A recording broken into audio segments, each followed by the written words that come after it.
With Phil stumbling drunkenly out of his bed, appearing in his head all the things he's wanting to be said. 90 minutes of Phil to Phil, with so much time to kill. He promised chill, but all he does instead is beg and shill. The stream's online and straight away begins to whine, but all is fine as long as Shaz's benign and doesn't step out of line. His content's immature for all to endure like fresh manure, but I feel sure he ran shoot feeling so insecure. The money earned on yesterday was withdrawn and long gone, as Phil's spending impulse is always set to stay on. If supports are also slow and stays so low and fails to grow, you never know, the show may turn into an easy bingo. Once ticked off across the board with charge to what because his code can be ignored, just how much DSP makes us feel so bored to help us fight or sleep and try to keep alert to watch a creep who play bingo, but Phil will bitch on why his sheep are also cheap, while DSP is chasing green, we're seeing green across the screen as Phil's routine predictability rivals are so machine, snorting, burping, leaning, ban. It matters not if actually fun is child can't see if powers make him feel less of a man. Takes a drink and starts his like before lunching into a big pretending there for bills when truth is there to buy a wrestling JPEG. Talks about his shitty life of college cat and fatty wife and all his strife of forgetting that it's unwell and they were rife. With drama he will react but isn't act as a fact as he rehearsed to be exact in how he felt he was attacked. She's nearly over and awareness in sight with what to white despite Phil to light that tips were not white. We'll say alright it is okay and now it's time for Phil to play, but first he'll say that tips will help from being off the other day. And with those words we win again, it's never if but always when the game is won. Thanks to that we made it to the very end.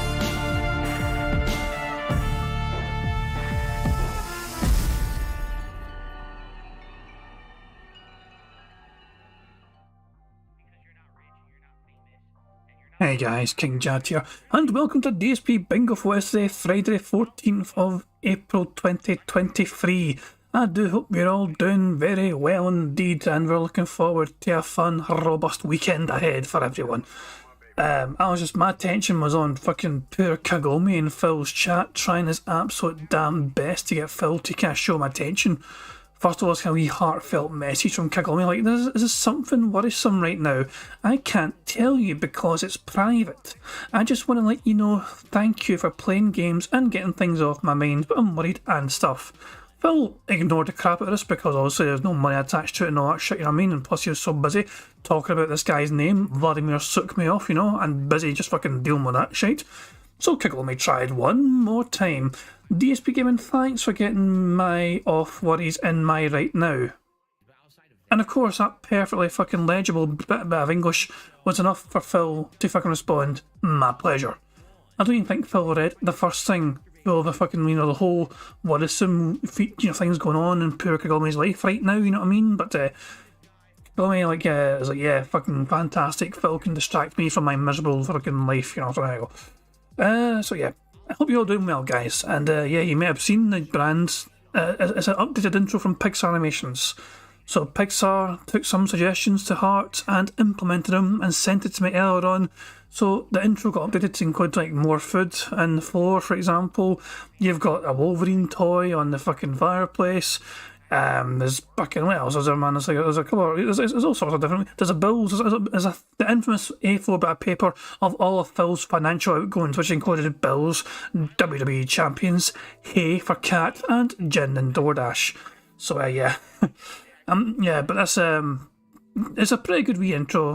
You know, I mean, I'm pretty happy with it anyway. And if you guys can think of anything else like, to potentially add, you know, I'll say, you know, let Pixar know. But he had a lot of fun seeing the responses as well to the intro that he had made, you know what I mean, for the stream. And yeah, it's just, you know, I'm glad people are enjoying it. I love it as well personally. I think Pixar done an amazing job, and he's pleased as well with all the responses from you guys. So there we go. So let's get into picking a bingo card for today's fun and games. Spin, you ugly bastard. Spin some more. Landing something good, or I'm gonna be annoyed. Ooh, that's a tough one maybe. That could be a tough one there, ladies and gentlemen. We need Phil to get at least 15 plus story do's and tips. That might be a little bit challenging because sometimes Phil does not get that much fucking support. So yeah, Damien Anderson's asking, am I placing soundboard on Honest? You will not be seeing soundboard unless Phil starts regularly using it on a daily basis once more. Him randomly using it on the off chance just because he feels like it is one thing, but he needs to consistently use the soundboard on a fucking regular basis, in my opinion, for that to be included back again. Because it's far too many days in between him using the soundboard. It's not even like 1 hour or sorry, 1 week between using it, however. It's fucking random at this fucking point whether he uses it or not. So I feel like the soundboard does not really get as much prominence as before, so I'm not adding it. So, Phil to get $15+ in tips is the card criteria for today's bingo shenanigans. So we can of course search for that. So we need a number between 1 and 230. The very first number in chat I see will be the one I use for today's bingo card. No set criteria, no fancy shenanigans, whatever. Shao Huli was 69. We're going to the 69th bingo card, a tried and tested number. Old faithful, good old reliable 69. Oops, I went too far. I went too far by 1. There we go. It is this card on the right hand side here, so let's look at the card right now and see what's in store for us today. We've got Phil to say engagement, reality, oh, him scratching his moustache, and him discussing food in some capacity. Then you got him flailing his dumbass noodle arms, him being jealous about our YouTubers, him having a dumb close up, him saying alright, and schedule. Therefore, Joe is Phil saying something style, you know, it could be like, you know, a gameplay style, you know, it could be like Kung Fu style, it could be Gangnam style, fucking throwback to that time. Who knows, but something style, which is quite common. Him saying honest, him snorting, him making that annoying T sound, you know, for example when it says Twitter or excited, and him actually saying Twitter for, you know. The fourth row is Phil, you know, touching his ear or messing with his ear. It can be scratching his ear, it can be fucking poking inside it, looking to see if there's a brain inside. But if he touches that ear in any capacity, it counts. Him discussing drama, him doing messing with his phone, him saying here's the thing. Money, yeah, yeah. Money, money. Oh, money, money, yeah, yeah. Money, money. Thank you very much to Brad Bunny for a super chat. Says I had a wake up call today, and I'm glad to have your stream to chill out to chill out to while I think about how to improve myself. Unlike Phil, I want to be better. Lol. I mean, it sounds like you had a bit of a serious kind of wee thing, but I mean, I'm saying like I'm always kind of happy like you know that these streams can help people just kind of say, you know, enjoy Phil's antics. But you know, it's a way to enjoy Phil's antics without fucking losing your damn mind too much over it. You know, but yeah, I mean, whatever's going on in your life, Brad, I do hope you know, obviously I'm not clued up, you know, but whatever, you know, as long as you're aware of the situation, you're dealing with it as best as you can, you know what I mean, you've acknowledged it and you're trying to do something to improve, which is a very fucking positive thing. So, you know, good luck and thank you very much for super chat, obviously, you know what I mean, and yeah, it's good to be able to acknowledge these things. A lot of people sometimes struggle to fucking see the faults in themselves because they're too busy just like, say, Phil's a great fucking example, and when's Phil ever fucking able to see his own faults? Someone has to point out to him on a daily fucking basis. His own chat have to fucking tell him. But if you're able to fucking kind of see yourself, well, hang on, you know, I fucking did something or whatever. It's sometimes good to, you know, be able to acknowledge that. So it's a good show of character, I think, to be able to fucking acknowledge your own faults to try and work on them. But yeah, so yeah, and back to the card. So I think I was like, here's the thing, and Phil to say members. The final row for the cards, Phil to give a leaning band to somebody, him saying good news on demand, him getting at least $15+ in tips, and him giving a thumbs up for the camera. So there we fucking go. And by the way, I'm kind of... Kagome's messages was going... You see this message from Kagome, you know. I'm not making fun of somebody for fucking going through shit in their fucking life. If he's desperate for Phil to kind of give him some sort of kind of attention and, you know, he's like... The fact that they send multiple messages for Phil to, you know, acknowledge it, you know what I mean, as well, you know what I mean? I'm sympathetic to people obviously fucking going through or struggling in their fucking life. And it shows, even for people like Kagome, someone like Phil, like, fucking makes them feel better. And that's a positive. I mean, we shit on Phil all the time, but the fact of the matter is there are people that actually feel that way about Phil's content. Phil's content to them has that kind of meaning to them. You know what I mean? So I don't have a lot of sympathy for, you know, fucking just all say dickheads that throw money towards Phil on a daily fucking basis because we tell them all the time where that money's going. But at the same time, obviously, you don't fucking wish it on anyone, you know. So, yeah, I'll say I hope Kagome's not going through anything too fucking serious and they're alright in general. So, yeah, we make fun of them all the fucking time, of course. We make fun of the dickheads, but you don't want them to fucking actually be genuinely fucking going through shit, you know what I mean? It's just, can't be fucking, you know, life's too fucking short for fucking just hoping for people to fucking suffer that way. But yeah, anyway, this is today's cards, as I said, you know what I mean, on the right hand side. I'm going to save it right now and then I'll get the card all set up and go through the weekend. I'll say rules. We'll have a couple of wee stipulations and rules and whatnot on the card to try and get some free spaces, and I'll go through them once I properly save. There we go. Good stuff indeed. Fantastic. So, good stuff. Okay. Right, so I can close that and then close that, and I've got this website handy for trying to get good thumbnails. Phil's going to use the restroom, fucking hurry for that. So, in regards to other bingo shenanigans. Oh, D was asking me, am I from New Jersey? I've never been to New Jersey in my life. I've never been to that side of the country in my life. I've only been to America once, when I was a wee kid. I am from Scotland, which is apparently a lot better than, you know, I don't know, isn't New Jersey that place that people make fun of all the time for being like, you know, a bit of a shithole? I'm not trying to fucking be, you know, clearly annoying, but isn't New Jersey always like made fun of? I don't know. Is that just some kind of popular kind of meme? I don't know. Poor New Jersey. New Jersey didn't fucking do anything to deserve that kind of shit. But yeah, okay, anyway. Back to the bingo at hand. So the card that you're about to see in front of you on screen, give me a second to get up, here we go. So, the card you're seeing in front of you, we have a variety of ways that we can get free spaces. If you guys are new to the bingo stream, first of all, welcome. Second of all, to get free spaces on the bingo card, first of all, if Phil snorts 25 times before he starts recording for gameplay for his YouTube, that is a free space.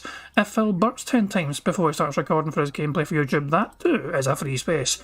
If Phil has 100 likes on his streams and blows bubbles for his audience before he starts recording for gameplay for YouTube, that too is a free space. And if we get 100 likes on this very stream itself, you know, and fucking, you know, get 100 likes before, you know, during bingo, that's a free space. So there we go. It's kind of funny that there is actually a place in Scotland called Renton, but it's not near me. It's close to, I mean, I was about to say where it's fucking close to, but you guys won't know where fucking Alexandria is. You guys won't know where fucking Balloch is. Look, it's in Scotland. It's no fucking, it's in the kind of Alexandria region. It's not too far away from fucking Balloch. A place called Renton. It's a small kind of, it's like a town. But yeah, Scotland has its own Renton. But as far as I know, it's not full of denheads. It's definitely not got DSP in it, which I'm alright with. But yeah, Scotland does actually indeed have its own Renton, but I'm not from there. Christ, man. But anyway, so this is the card for today's bingo antics, as I said. Shao Hu says I'm from Scotland and never heard of those places, Lamal. I mean, to be fair, I mean, there is a fucking ton of them. It's strange how much you learn every day about, like, you know, random geography things. Like, you know what I learned today? Which country, does anyone know, by memory, which country has the most islands in the world? Like, what country can claim they've got the most islands? Like, Scotland on its own has like 70 or 80 or at least, not shit, you know what I mean? And obviously I think of Greece as well. The answer's Sweden. Sweden has over 200,000 islands, apparently. I can't believe that fucking shit, but it's apparently fucking true. Sweden has like over 200 and... Well, it's just a fucking ridiculous number of fucking islands that Sweden has but most of them are fucking uninhabited. There's nobody fucking living on most of these fucking islands, but the fact of the matter is apparently Sweden has the most islands of any nation on the planet that they claim. Which is just fucking, that just blew my fucking mind, because on the left of fucking Sweden, haven't you got fucking like Norway to the left of them and Finland to the right of them, and like they're connected, and yet somehow Sweden still has a whole bunch of fucking islands regardless. It blew my fucking mind anyway, so there you go. That's what I fucking learned about geography today. Fucking the more you know. So anyway, Clyde Dale says Scotland is 150 miles across. Fun fact, it depends where you cross from, I guess, because it was a very strange shaped country. There's a central belt, which is where I'm from, you know, kind of near Glasgow, and we're quite close to Edinburgh, you know, which is on like the east side of the country, which still is, yeah, but yeah, 150 miles at its widest point. Okay, sorry, what Clydesdale says, it kind of clarified it. At its widest point, Scotland is 150 miles across the way. So there. Everyone's like, a Glaswegian. Yes, the reputation of horror stories come flooding back. You know, it has a certain reputation being a Glaswegian. There's an older reputation which is not great, and a newer one which is not too bad. Otto Insane says nowhere in Great Britain is more than 75 miles away from the sea. It's a pretty small fucking island, the grand scheme of things. Clydale says, so you're near everything in Scotland by American terms. Precisely. We're not too like I was able to go to the coast, like, you know, a very popular thing to do for Scottish people, especially when you're fucking, you know, from the Glasgow area, is like to, if it's a nice sunny day, everyone would fucking flock to Ayr, which is on the west coast in Ayrshire, and go to the beach in Ayr. Ayr beach is fucking famous for fucking being full of fucking, you know, sun-starved Scottish people during a nice fucking weather. And it's like, because it's rare, it doesn't come a whole lot, so I can go. But again, I mean, I'll say, it's just funny if, like, fucking, like, it's easy for me to take for granted how far apart things are in America compared to Scotland, because it's like, travelling in Scotland, you can, like, obviously it's it can be a couple of hours to get across the fucking country or whatever sometimes, or it can be a few hours, like, it can be a 5-hour journey to get from, like, south to north or whatever, but obviously that's a small island compared to, like, fucking America and Australia, these are massive fucking nations, and it takes a long fucking time to fucking traverse them if you're in a fucking car or a bus or whatever. But, yeah, that's just the way, that's what it is, eh? Fucking geography, fucking the more you know. Isn't fucking travel fun? But anyway, I'm going to turn the music up and let you guys enjoy some classic music tunes while we wait for Phil to properly go live. But yeah, thank you very much for being here, guys. Thank you very much for helping me pick a card. Thank you very much for the geography lessons as well. You know, it's a fun little facts about fucking, you know, Scotland has a rent and Sweden has 200,000 islands. Glasgow's a thin, you know, Scotland in general's a thin bitch of a country. So there you go. And yeah, Phil is not really mentioned too much. And he's gone to the restroom, he's not really mentioned a whole lot, if he got distracted by the suck me off guy's name. So it's hard to fucking imagine what Phil's got in store for us today, but hopefully it'll be good, and hopefully it'll be a bust. So you guys can enjoy this wee tune while we wait for Phil to properly go live. Cheers.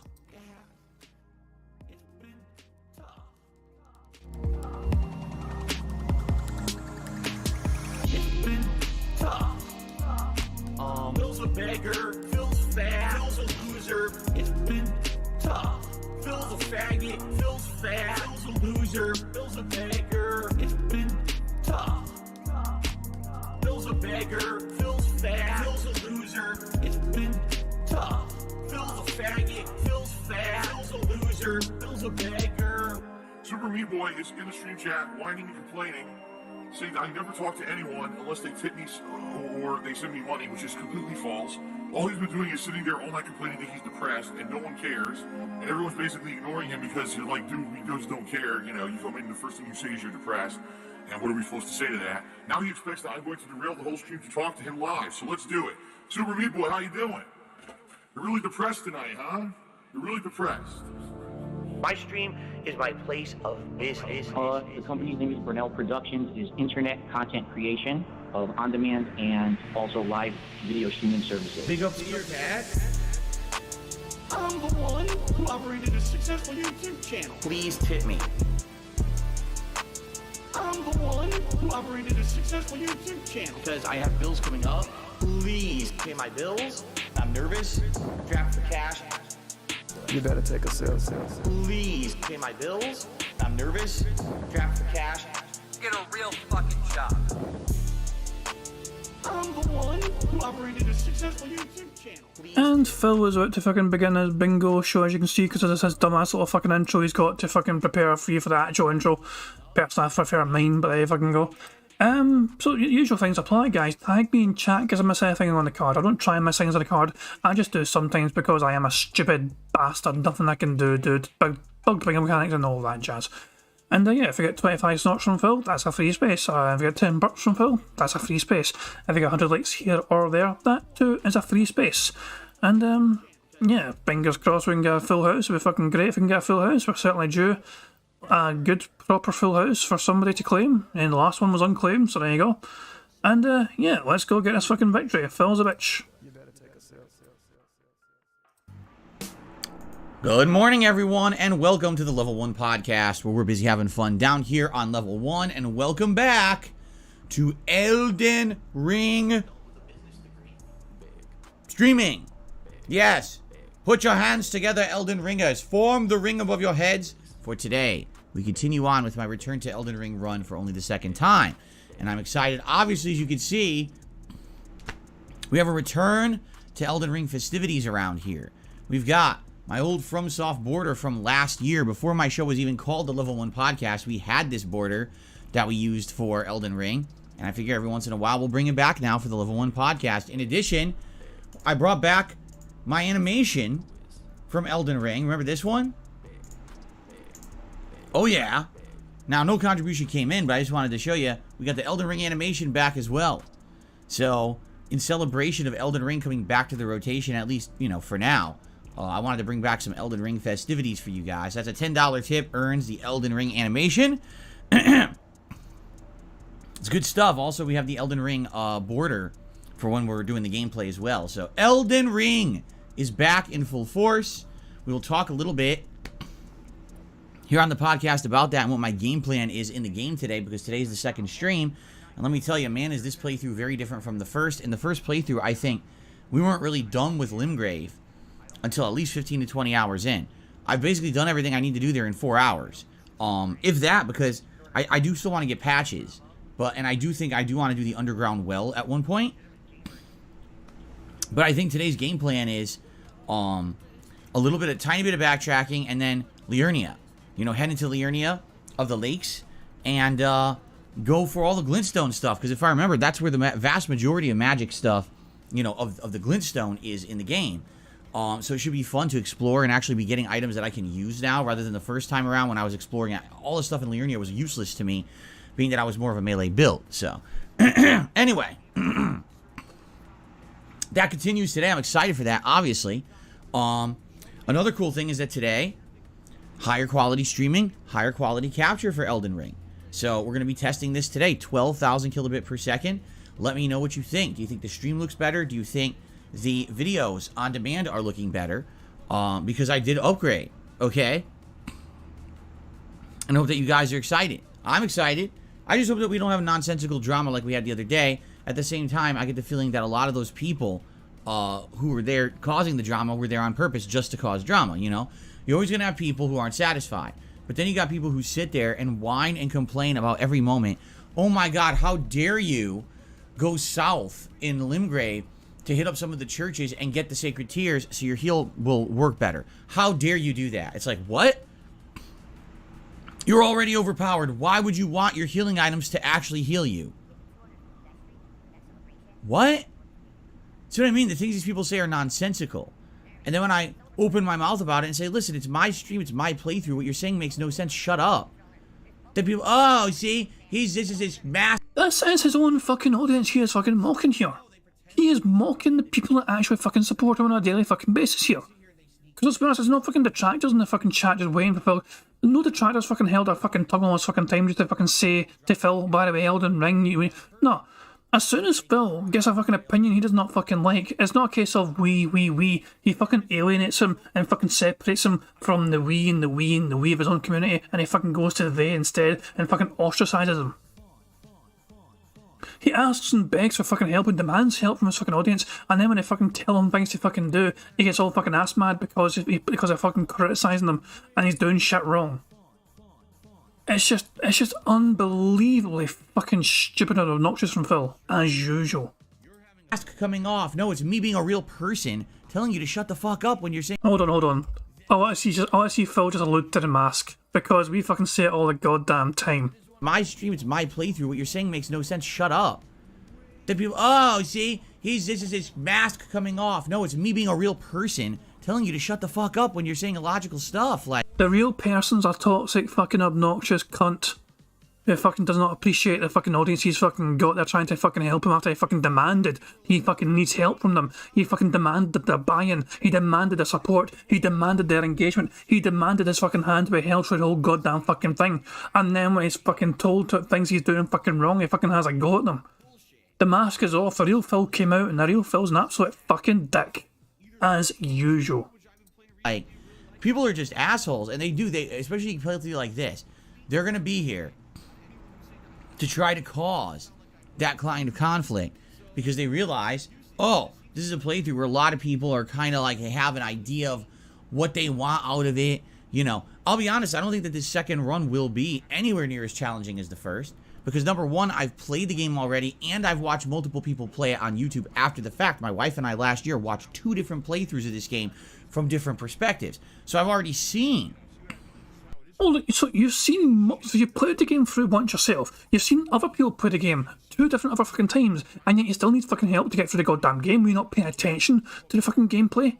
Were you just sitting there on the couch next to your fucking fat ass wife while she actually pay attention to the content, watching better YouTubers fucking do the job better than you fucking can? You just sat on your fucking phone playing WWE Champions.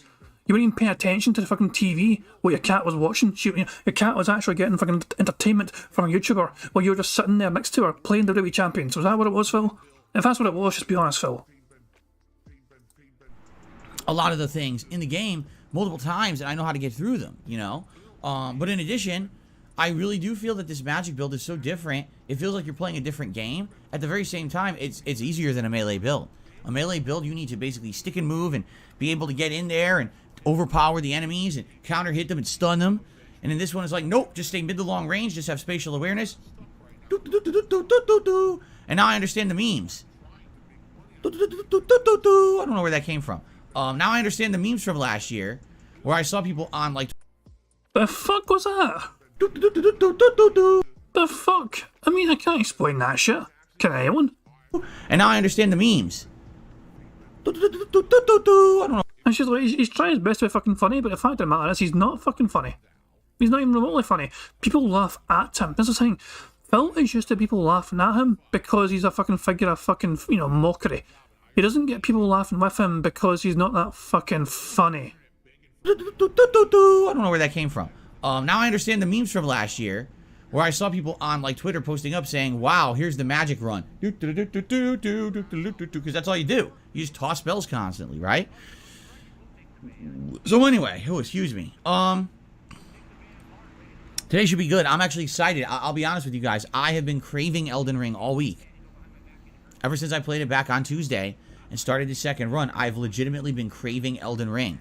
See, man, I can't wait to go back and get further in and get more magic stuff and go from there. You know, I'm very excited. So I hope that you guys will join me. Continue to, you know, show up for the playthrough.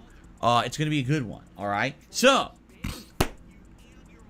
that's today. But today on the Level 1 podcast, we've got a bunch of game news I'd like to talk about. I think we have 4 big news stories to talk about today. And tonight we got Oblivion Chill Fun, which is exciting. Good stuff coming up. Good variety of stuff. I guess what we could do, would you like to go through the schedule just to get it out of the way so that way everyone knows what to expect this week? All right. So here we go. Today, Elden Ring, obviously. Like I said, a little bit of backtracking to get some items I missed, maybe get patches, and then head... Fuck this. 1.25 speed now. Also, I didn't realise I was not at 1080. There you go, 1080p. 1.25. Fucking go. Head into Liurnia. I do want to do the underground well in Limgrave, but I think we'll go back to that later. I think let's do Liurnia first. Then, tonight, Oblivion, 6:45 p.m. Pacific time. Chill fun, 2 hours of interaction and good times as we continue on with the Fighters Guild questline, okay? Then, tomorrow, it is Saturday, and you know what that means. It means it is our weekly React day over on DSP Reacts, where I will be doing DSP versus the Internet. This is the show where we watch clips as submitted by the members on the channel. It's usually a good variety of stuff. If you're a channel member on DSP Reacts and you have not posted up your video yet, you have about 10 hours left. Because what happens is when I finish my late stream on Friday night, then I go over there, I review the submissions, and I make the playlist for Saturday. So this is your last chance if you need to either nominate videos, post up questions if you're a super member, or if you're an ultra member and you're guaranteed to get your video watched, post that up as well as soon as possible, okay? So I'm excited to see the variety of videos you guys have nominated for the show this week. Remember, there's some different criteria and things that are in effect.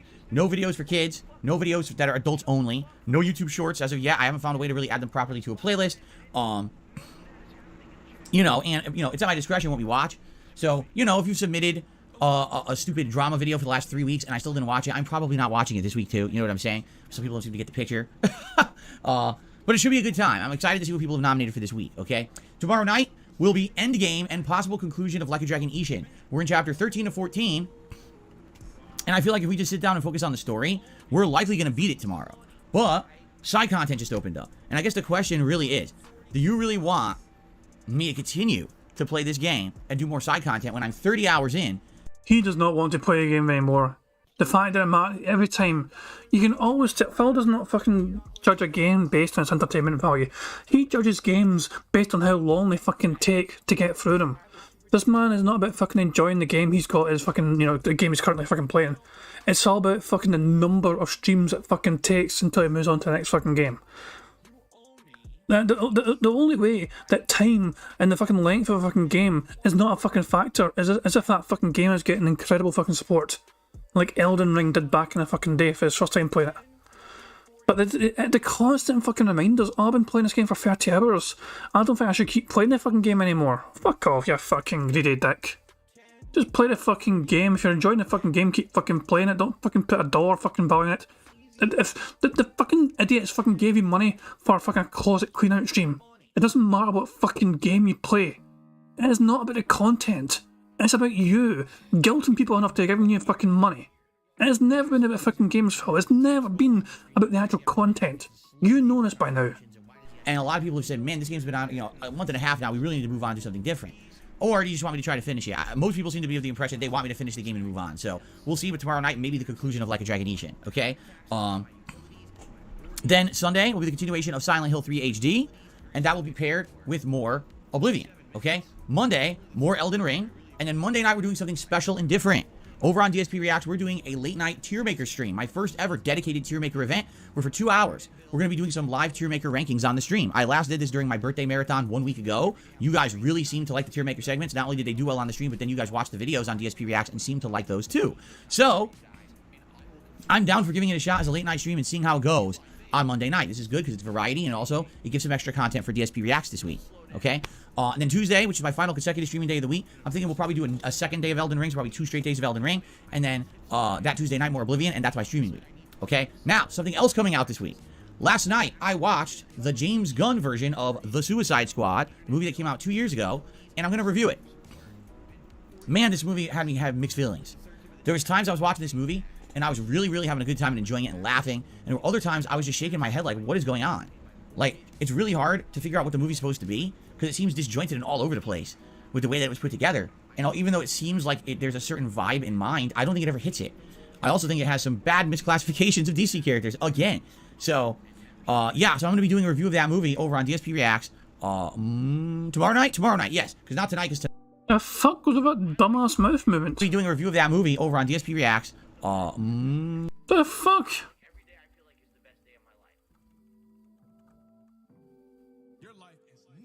That could be a good fucking face for a thumbnail. I don't know. Retrospective Phil. Phil deep in contemplation. Phil wondering if he really should fucking take a shit before or after the gameplay.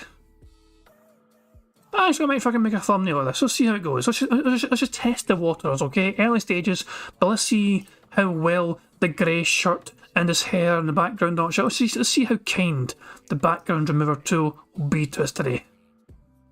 So, I've got my wee thing right there. There we go. I've got the website right fucking there. And I've got this, and I'll hit copy, and I'll hit paste. And lo and behold, we have a pretty solid fucking cutout. That's a good sign. That's a very good sign. There we go. So it's not too bad. It's not too fucking bad. You know what I mean? So it bodes well for future potential thumbnails from today's stream.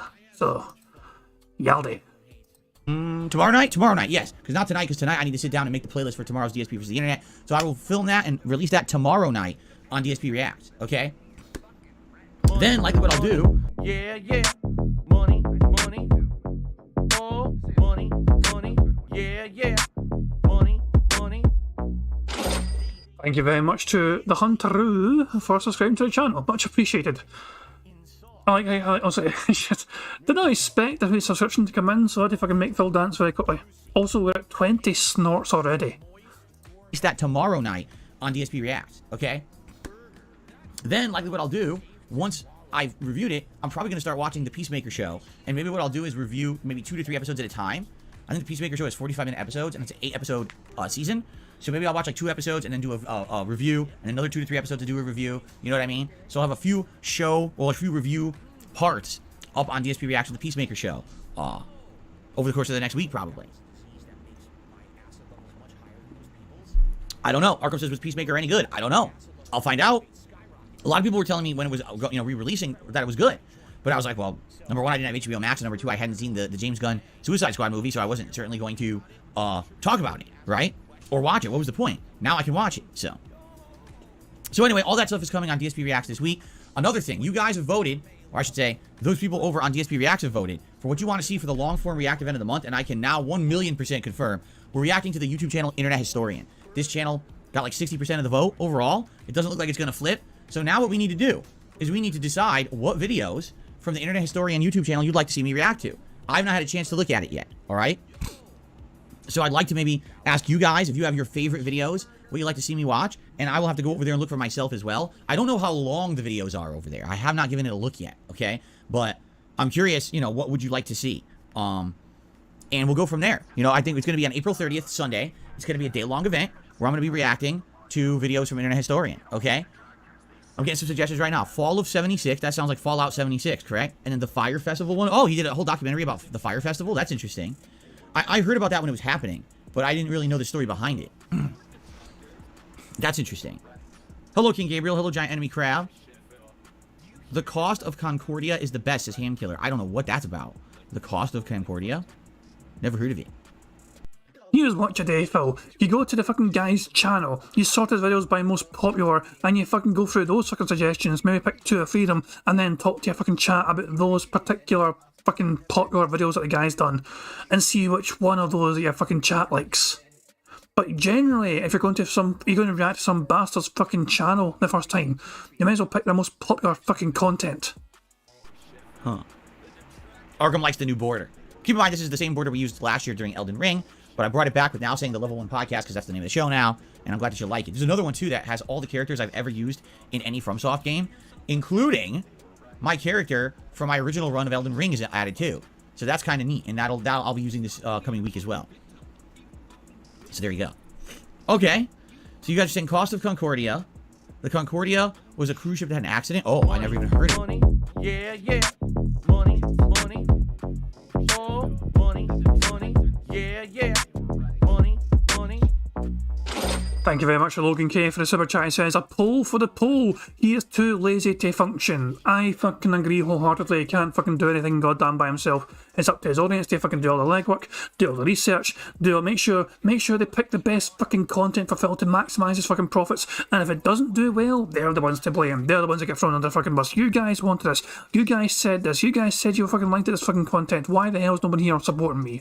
That's exactly why he gets all these fucking morons to fucking do his bidding, so he can throw him under a goddamn bus if he does not fucking perform. Also, I quite like how Judgy is flashing blue and red when I'm fucking making Phil dance. It's almost like he's fucking turned into some sort of fucking police watchdog and Phil's in trouble for saying the N-word again. That's just how I see that. So you guys are saying Cost of Concordia. The Concordia was a cruise ship that had an accident? Oh, I never even heard of that. So Cost of Concordia, Fall of 76, and the Fire Festival. I'll have to see how long these are, because depending on how long they are will determine how many we can do. Remember, typically for one of these long-form React events, I do around 2 hours of video to watch, but that usually extrapolates into like 4 or 5 hours of reacting. However, this time around, this is not YouTuber drama. I've always been doing long-form YouTuber drama, and therefore, it kind of extends the length of the event. So maybe because we're not doing that, it won't take as long. I don't know. We'll have to look into it. Maybe what we'll do is we'll pick 3 to 5 videos and watch them in the order you guys want to see, and go for as long as we have, and that way we have backup, and if we run out of time, that's fine. We don't have to watch everything, right? That might be a good idea. So, good stuff, right? Good stuff. Sue says, how are the views on DSP Reacts? Well, really, it depends on what you mean by that. Because if you're talking about overall views, meh, they're okay. They're not great, they're not bad. It depends on really what video I'm putting out. For example, the tier maker videos did pretty good. They got over 1,000 views each. Some of the reviews that I do great, and some do poorly. Like some of the reviews I did have way over 1,000 views, and others have under 1,000 views. It's probably because of the subject matter. More people are maybe interested in seeing me review one thing than another. The problem Phil is fucking failing to recognise is that why the fuck's anyone going to care about him reacting to Fire Festival, for example? What in the fuck is Phil going to be able to fucking input to that fucking situation, that story about Fire Festival? He's not some fucking festival organiser himself. He's got nothing related to it. He has absolutely zero to do with everything in that capacity in terms of like nothing, you know what I mean? You might as well stick to things that you have some sort of fucking groundwork in. Pick a documentary about some sort of fucking game, like, you know, the fucking, find somebody that made something about the, you know, the history of Street Fighter, fucking, or fucking, or, you know, I don't know, anything, or I don't know, it baffles me. He picks a random subject and he's hoping it's going to fucking really engage his fans. He knows nothing about the fucking subject, he doesn't do his homework on the subject, he just sits there and goes, oh, that's interesting, huh, fascinating, I didn't know that, and then he fucking expects the water to fucking turn up in his lap because he fucking endured it and watched the whole fucking thing while adding absolutely nothing of relevance whatsoever himself. He needs to fucking pick content which is kind of is something you can actually give a tangible sort of fucking you know comment about. Things like he knows about games. Okay, he's not an expert in games, but he has a history of playing games. He has been for fucking decades now. So fucking find content relating to that shit. Why not? It just blows my tiny mind. Yeah, money, oh, money, yeah, money. Thank you very much to Otto Insane for Super Chat. It says there are a lot of parallels with Fire Festival and Dave. Both were total cons where people paid for something they never got. That is a very good fucking joke and I like it. Otto Insane, good one. 1,000 views. It's probably because of the subject matter. More people are maybe interested in seeing me review one thing than another, right? The DSP versus the React series, again, it's all over the place. It really depends on the subject matter. Some of the videos do better, some of them do way worse, right? Here's the good news. On that channel, it's not about views. I told you, the vast majority of content I put out on DSP Reacts, I make nothing on that because it's all content from other people that I'm reacting to and it all gets claimed. So it's not about views. Views would basically just amount to ad revenue. And I'm making almost no ad revenue on that channel. I'm making profit on memberships and I'm making profit on stream support. And I can tell you right now, it's doing pretty good. All right. But what I need to do is I need to consistently make content. I can't just basically do one stream a week and expect that's going to support the whole channel, which is why I'm trying to integrate reviews. And now I'm going to do a tier maker stream and we do the once a month big React event. I basically got to keep some variety moving over there. So at least there's a reason to be there at least a few days a week. You see? Excuse me. So there you have it. And I got to keep that moving. That's why I said this week we'll have some variety. Tomorrow we'll have the Suicide Squad movie review. We'll have the tier maker stuff on Monday and try to keep Peacemaker content over there. You know, it's good variety stuff and I want to keep that going. So, okay. Very good. Very good. That is correct, Butters. He says, you said if you have YouTube Premium, you still get paid. That's correct. Did you know? If you're a YouTube Premium subscriber, okay? If you watch someone's content on their channel, even if their content cannot be regularly monetized on YouTube because it gets claimed, if you watch their content and you have YouTube Premium, they still get credit and still get paid. Yep, that's true. So if you like React content and you want to support people who do React, but you know that their content gets claimed by others, if you have YouTube Premium, you're helping that channel. That is absolutely correct. I cannot believe this motherfucker anti-shill person is shilling YouTube fucking Premium. Unbelievable. You wouldn't catch me fucking shilling shit on this channel. By the way, make sure you fucking keep an eye on Prophet's channel because he's got a video coming up about how false hypocrisy about fucking higher bit rates means fuck all. Oh wait, that's a show. What am I drinking? Cherry limeade flavored seltzer water here. There you go. Okay, so that's what's going on in the next week. Now, next week, we got new stuff going on. For example, on Wednesday of this coming week, when I'm off from streaming, Final Fantasy Pixel Remaster Collection comes out. I am going to be getting it on console, likely on PlayStation. I don't know why we'll get it on Switch. So, likely on PlayStation, and we will be playing that starting Thursday. It's going to be a late-night chill stream. Now, the question is, which Final Fantasy games do you guys want to see? I'm curious, and you know what I'm going to do? Right now, live here on DSP Gaming, I'm going to post up a community poll. How fucking exciting. Are you ready? Because I want your feedback on this. Okay, shite. We're still wasting our time. Here we go. No, please don't. Text poll. Here we go. Crap. Hey, fucked up. Misclick. Dumbass. Go on, very slowly read out the fucking the words you're typing. Come on. Full time. Starting on Thursday, April 20th? Yeah, it'll be the 20th. I am going to be playing a game from the Final Fantasy Pixel Remasters Snore. Collection Snore. on PS5. Who cares? It will be added Fuck off. to the late night chill streaming rotation Boring. to replace Like a Dragon Ishin. Get on with it. Which Shut of up. these 4 Final Fantasy classics Cunt. would you like to see me play first? Cunt, cunt, Please cunt, vote cunt, and cunt, good luck. Cunt, So, cunt, cunt, cunt, Final cunt, Fantasy cunt, 1, cunt, cunt, cunt. Final Fantasy Sorry, I fucking got stuck on it there. 2, Final Fantasy 3 or Final Fantasy 5. I'm going to say, please note, Final Fantasy 4 and 6 are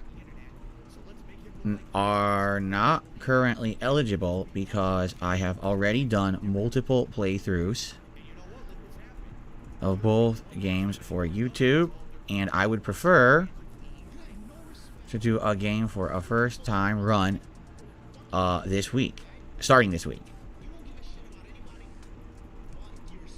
Thanks. Okay, so the poll is going live. Would you like to see Final Fantasy 1, 2, 3, or 5 out of the Pixel Remaster Collection starting this Thursday night?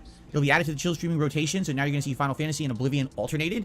And for variety purposes, we may continue to do some variety stuff on DSP Reacts. So, for example, if this tier maker stream on... I'm sorry, can I get a little reminder of that use of English there? Oblivion alternated, and for variety purposes... For variety purposes... we may continue to do some variety stuff on DSP Reacts. There we go. For variety purpose, we may continue to do variety stuff on DSP Reacts. Isn't it great that for variety purposes, we might do some variety of different stuff?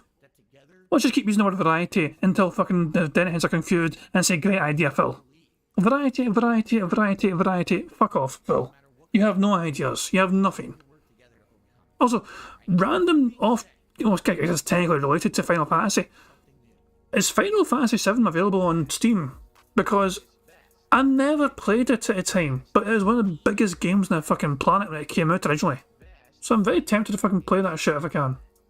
So, for example, if this tier maker stream on Monday night does good, okay, well, that's great, and maybe we'll do it more regularly. Maybe we could do it like once a week. Or there's other sites as well. There's one called Bracket Maker, or I think where what it does is it makes a big tournament-style bracket where you compare things against each other. Tournament-style bracket. We have our style, and we have our first bingo of the game.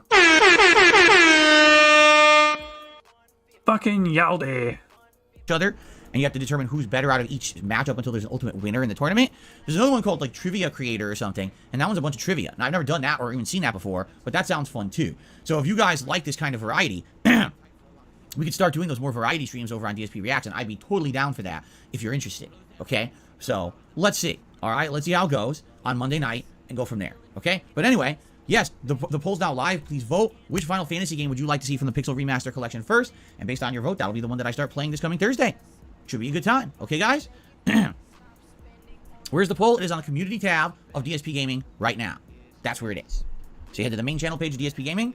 There's a bunch of tabs listed. Things like, live, videos, playlists, podcasts. You go over to the community tab. Boop, and the post is there. And that's where you can vote. Okay? Jade, good to have you here today. He says I'm just going to talk today. He's not really interested in the game. It's all good, Jade. All right. So, folks, before we head into our next segment, which is news, I would just like to remind everyone that I'm a crowd-funded individual. That means I don't have any sponsorships. I don't have any partnerships. I don't have any product placements. You don't have a pride. You don't have a fucking sense of effort. You don't fucking have a spine. You have nothing. There's nothing fucking special about you at all. So basically just fucking sit there and say, please give me money so I can pay my bills because I'm too lazy to fucking earn it my own goddamn way. Or do anything. Just Phil. People are aware of the ways to fucking give you goddamn money. The first thing they fucking see when they visit your channel are fucking ways and methods to fucking give you goddamn money. There's a whole bunch of fucking stream commands they fucking type to fucking figure out how to give you goddamn money. It's unbelievable. Jesus fucking Christ. Okay, let's get it over with. Let's get the fucking this shilling of Phil's fucking shite over with. I very much make my living here off of the streams and your support of them. So if you like my content here on YouTube and you'd like to support it, there's many ways that you can go above and beyond today to say, thanks, please keep it up. Number one would be liking the streams. Giving the stream a like helps tremendously, allows for new engagement. More people can find the stream on YouTube. Please give it a like if you're enjoying the content. Number two, super chats or super stickers. Great ways to support the channel right here directly through YouTube. Easy to do. You get a nice on-screen pop-up if you do and in the chat. Thank you for that. Memberships. Memberships are very important to the channel. Not only are they consistent support month in, month out for the channel, but you get tons of benefits from doing a membership, including a chat crown badge, access to all my emotes, avoiding the slow mode in the stream chat, getting highlight and priority both in video comments and on the chat here on the streams. Plus, priority for special events such as my Q&A show that happens every other month. Many, many different benefits. Please consider becoming a member. Today, we're at 570 members. Since we're doing a full day of streaming here on DSP Gaming, and we're doing a game that likely will bring in more viewers with Elden Ring, I'm hoping we can maybe hit 580 members today. that would be superb. Now, you can become a first-time member. You can perhaps renew a membership that's already lapsed. Or if you want to help out the community at large here, you could drop a membership gift. Gifting memberships is tremendous. People who are regulars of the streams and chat will get those before anybody else. So more frequent viewers get rewarded first. Please consider it. Thanks in advance to anyone who supports this channel via a membership. It's very nice of you. Okay? Tips. Tips are great. It's a way for you to contribute directly through PayPal. Helps me out. And you get a nice pop-up message as a way of saying thank you if you do it. We even have tiered rewards in place. For example, gunner glasses, or you pick a hat, or you pick a vest for me to wear during the stream when we hit certain tiered rewards. It'd be great to get some tip support. I'll be honest, tips have been slowing down a little bit in the last... Shut the fuck up. Last week you got $600 for your goddamn birthday. You can shut the fuck up right now, Phil. Oh my fucking god, don't you fucking dare. Tips have been slow lately, but Phil is like getting, like, he had one bad day because he had to fucking stream only one fucking time. But he had like one bad fucking day, but for the most part he makes almost fucking $200 per stream usually. This is a $200 stream pretty much. You know, this is over $200 fucking dollars. This is $600 fucking dollars. This is pretty much $200. That was pretty much $200 fucking dollars. Yesterday for Phil, yes, it only had about $100 fucking dollars because fucking who cares about Silent Hill or like a Dragon Asian. Already with one slow stream. Money, yeah, yeah. Money, money. Oh, money, money. Yeah, yeah. Money, money. Thank you very much to Psycho Weasel for subscribing to the channel. What a name. I got interrupted mid-flow of rant. I can't mind where I was. Yeah, Phil immediately going into some desperation beg mode because he had one slower than normal fucking day. The last two out of the last 3 streams for Phil were slower than usual. The common denominator there is he's playing Silent Hill, which nobody gives a shit about it seems, and also he's playing things like Elder Scrolls, who cares, and like a Dragon Asian, who's people are just fucking desperate for that to fucking end this fucking play. So the slow days are not because of fucking supporters. It's basically fuck off, Phil. This fucking shit, man. I'll be honest. It's been so fuck off. This just triggers the fuck out of me. Contribute directly through PayPal. Helps me out, and you get a nice pop-up message as a way of saying thank you if you do it. We even have tiered rewards in place. For example, gunner glasses, or you pick a hat. That as well, man. Tiered. You fucking have a pop-up, guys. Guys, do you know if you give me money, you guys get to fucking enjoy a wee pop-up, and I'll make DSP dance. Isn't that the most amazing thing ever? You guys get to fucking see a pop-up animation. Wow, Jesus fucking Christ, Phil, stop trying to fucking say that's a fucking amazing. No, just be upfront and honest with these fucking guys. You know, the goals I say is, yeah, just stick to your normal shit. He's trying to fucking over-extrapolate and fucking the whole meaningfulness of like fucking giving him money. You know, he's trying to fucking add on more and more ridiculous fucking things that fucking fans benefit from, which is not really fucking selling points. The truth of the matter is, obviously, he fucking wants the fucking money from his audience because he needs it. Pick a vest for me to wear during the stream when we hit certain tiered rewards. It'd be great to get some tip support. I'll be honest, tips have been slowing down a little bit in the last couple of streams, but that's not the end of the world. Just throwing that out there. A suggestion, if you want to help the channel, tips would be a great way to do it. Fair enough? Thank you. Incidentally, there you go. 672 just gifted a membership to the channel, and it went to Butters. Butters is a big regular. He's here all the time. So that's why Butters got that gifted membership. Congrats to Butters. Butters, be sure to thank 672. And 672, thank you so very much for supporting DSP Gaming. I really appreciate that. Okay. Shall we continue? Okay. I think it is time to talk gaming news. By the way, Mishael just gifted a membership to the channel, and it went to Arkham. And Arkham was looking to get his membership back because it had expired, and he got it. I told you, it goes to regular members first. I think that's a really nice thing. Can I be honest? When people used to gift memberships over on Twitch, it was random. So people would say, oh, I'm going to give some memberships. And you'd have a regular who's there all the time and just can't afford a membership and never would get one. They'd just be like, oh, this is bullshit. You know, I'm here all the time. Well, you know, this sucks. I never get it. But here on YouTube, the regulars get the memberships first, which is really nice. I actually really like that system. That's a good system, Phil. Why don't you gift your own fans memberships then? If you really fucking like that idea and concept, Phil, how about you gift somebody in your audience a membership? Go on, Phil. Be nice to your audience and gift somebody in there a membership. I'd rather have people who are here and support the content all the time through their attendance and their participation be rewarded. So thank you very much to Mishael, and congratulations, Arkham. That's very nice. Okay, that's right. It really is about the community. It's about people hanging out all the time and chilling and liking the content and being a part of a positive vibe here. And but as soon as the fucking money dries up, it stops becoming about that and becomes about you fucking needing money from them. Look, Phil, you just fucking complained and whined about you. I'll be honest, guys, support's been slow the last couple of streams. Yeah, he had a slow day yesterday where he barely made $100 fucking dollars in tips. For a lot of streamers, that is a good return on your fucking money for streaming. especially when you fucking stream the fucking shit you do, Phil. But, I mean, look at Monday, for example. Monday, I didn't get a single contribution, but it wasn't a big fucking deal because you guys have been so supportive throughout other fucking days, and it's still a good month for me. Slow days doesn't fucking mean all the fucking streams are fucking disaster, whatever. It's inconsequential. You get your good days and your bad days, Phil, just like you, Phil. You got $600 for your birthday. $600 in tips in one fucking day you got. So yeah, you good days and bad days. You don't always get $600 fucking dollars per stream, but you fucking got it in that fucking day. And you also have some days where you barely make $100 fucking dollars, boo fucking who for you. You take the good and the fucking bad. But no, Phil only fucking looks at the fucking bad days. One fucking bad day, his fucking warning signs flash up, whatever. But the good days, Phil fucking spent that money already. He got extra money that fucking day, so that money was spent faster than fucking usual. He cannot fucking budget. He cannot fucking manage his finances. He needs somebody. He wants his hand held in every single fucking facet of his fucking business and his fucking life. His audience need to fucking pick the gameplay. The fucking audience need to fucking pick the react videos. The fucking audience need to fucking tell him how to fucking play the goddamn game. The fucking audience need to fucking tell him how to fucking, get through the fucking, the things to react to for fucking tier rewards and all that shit.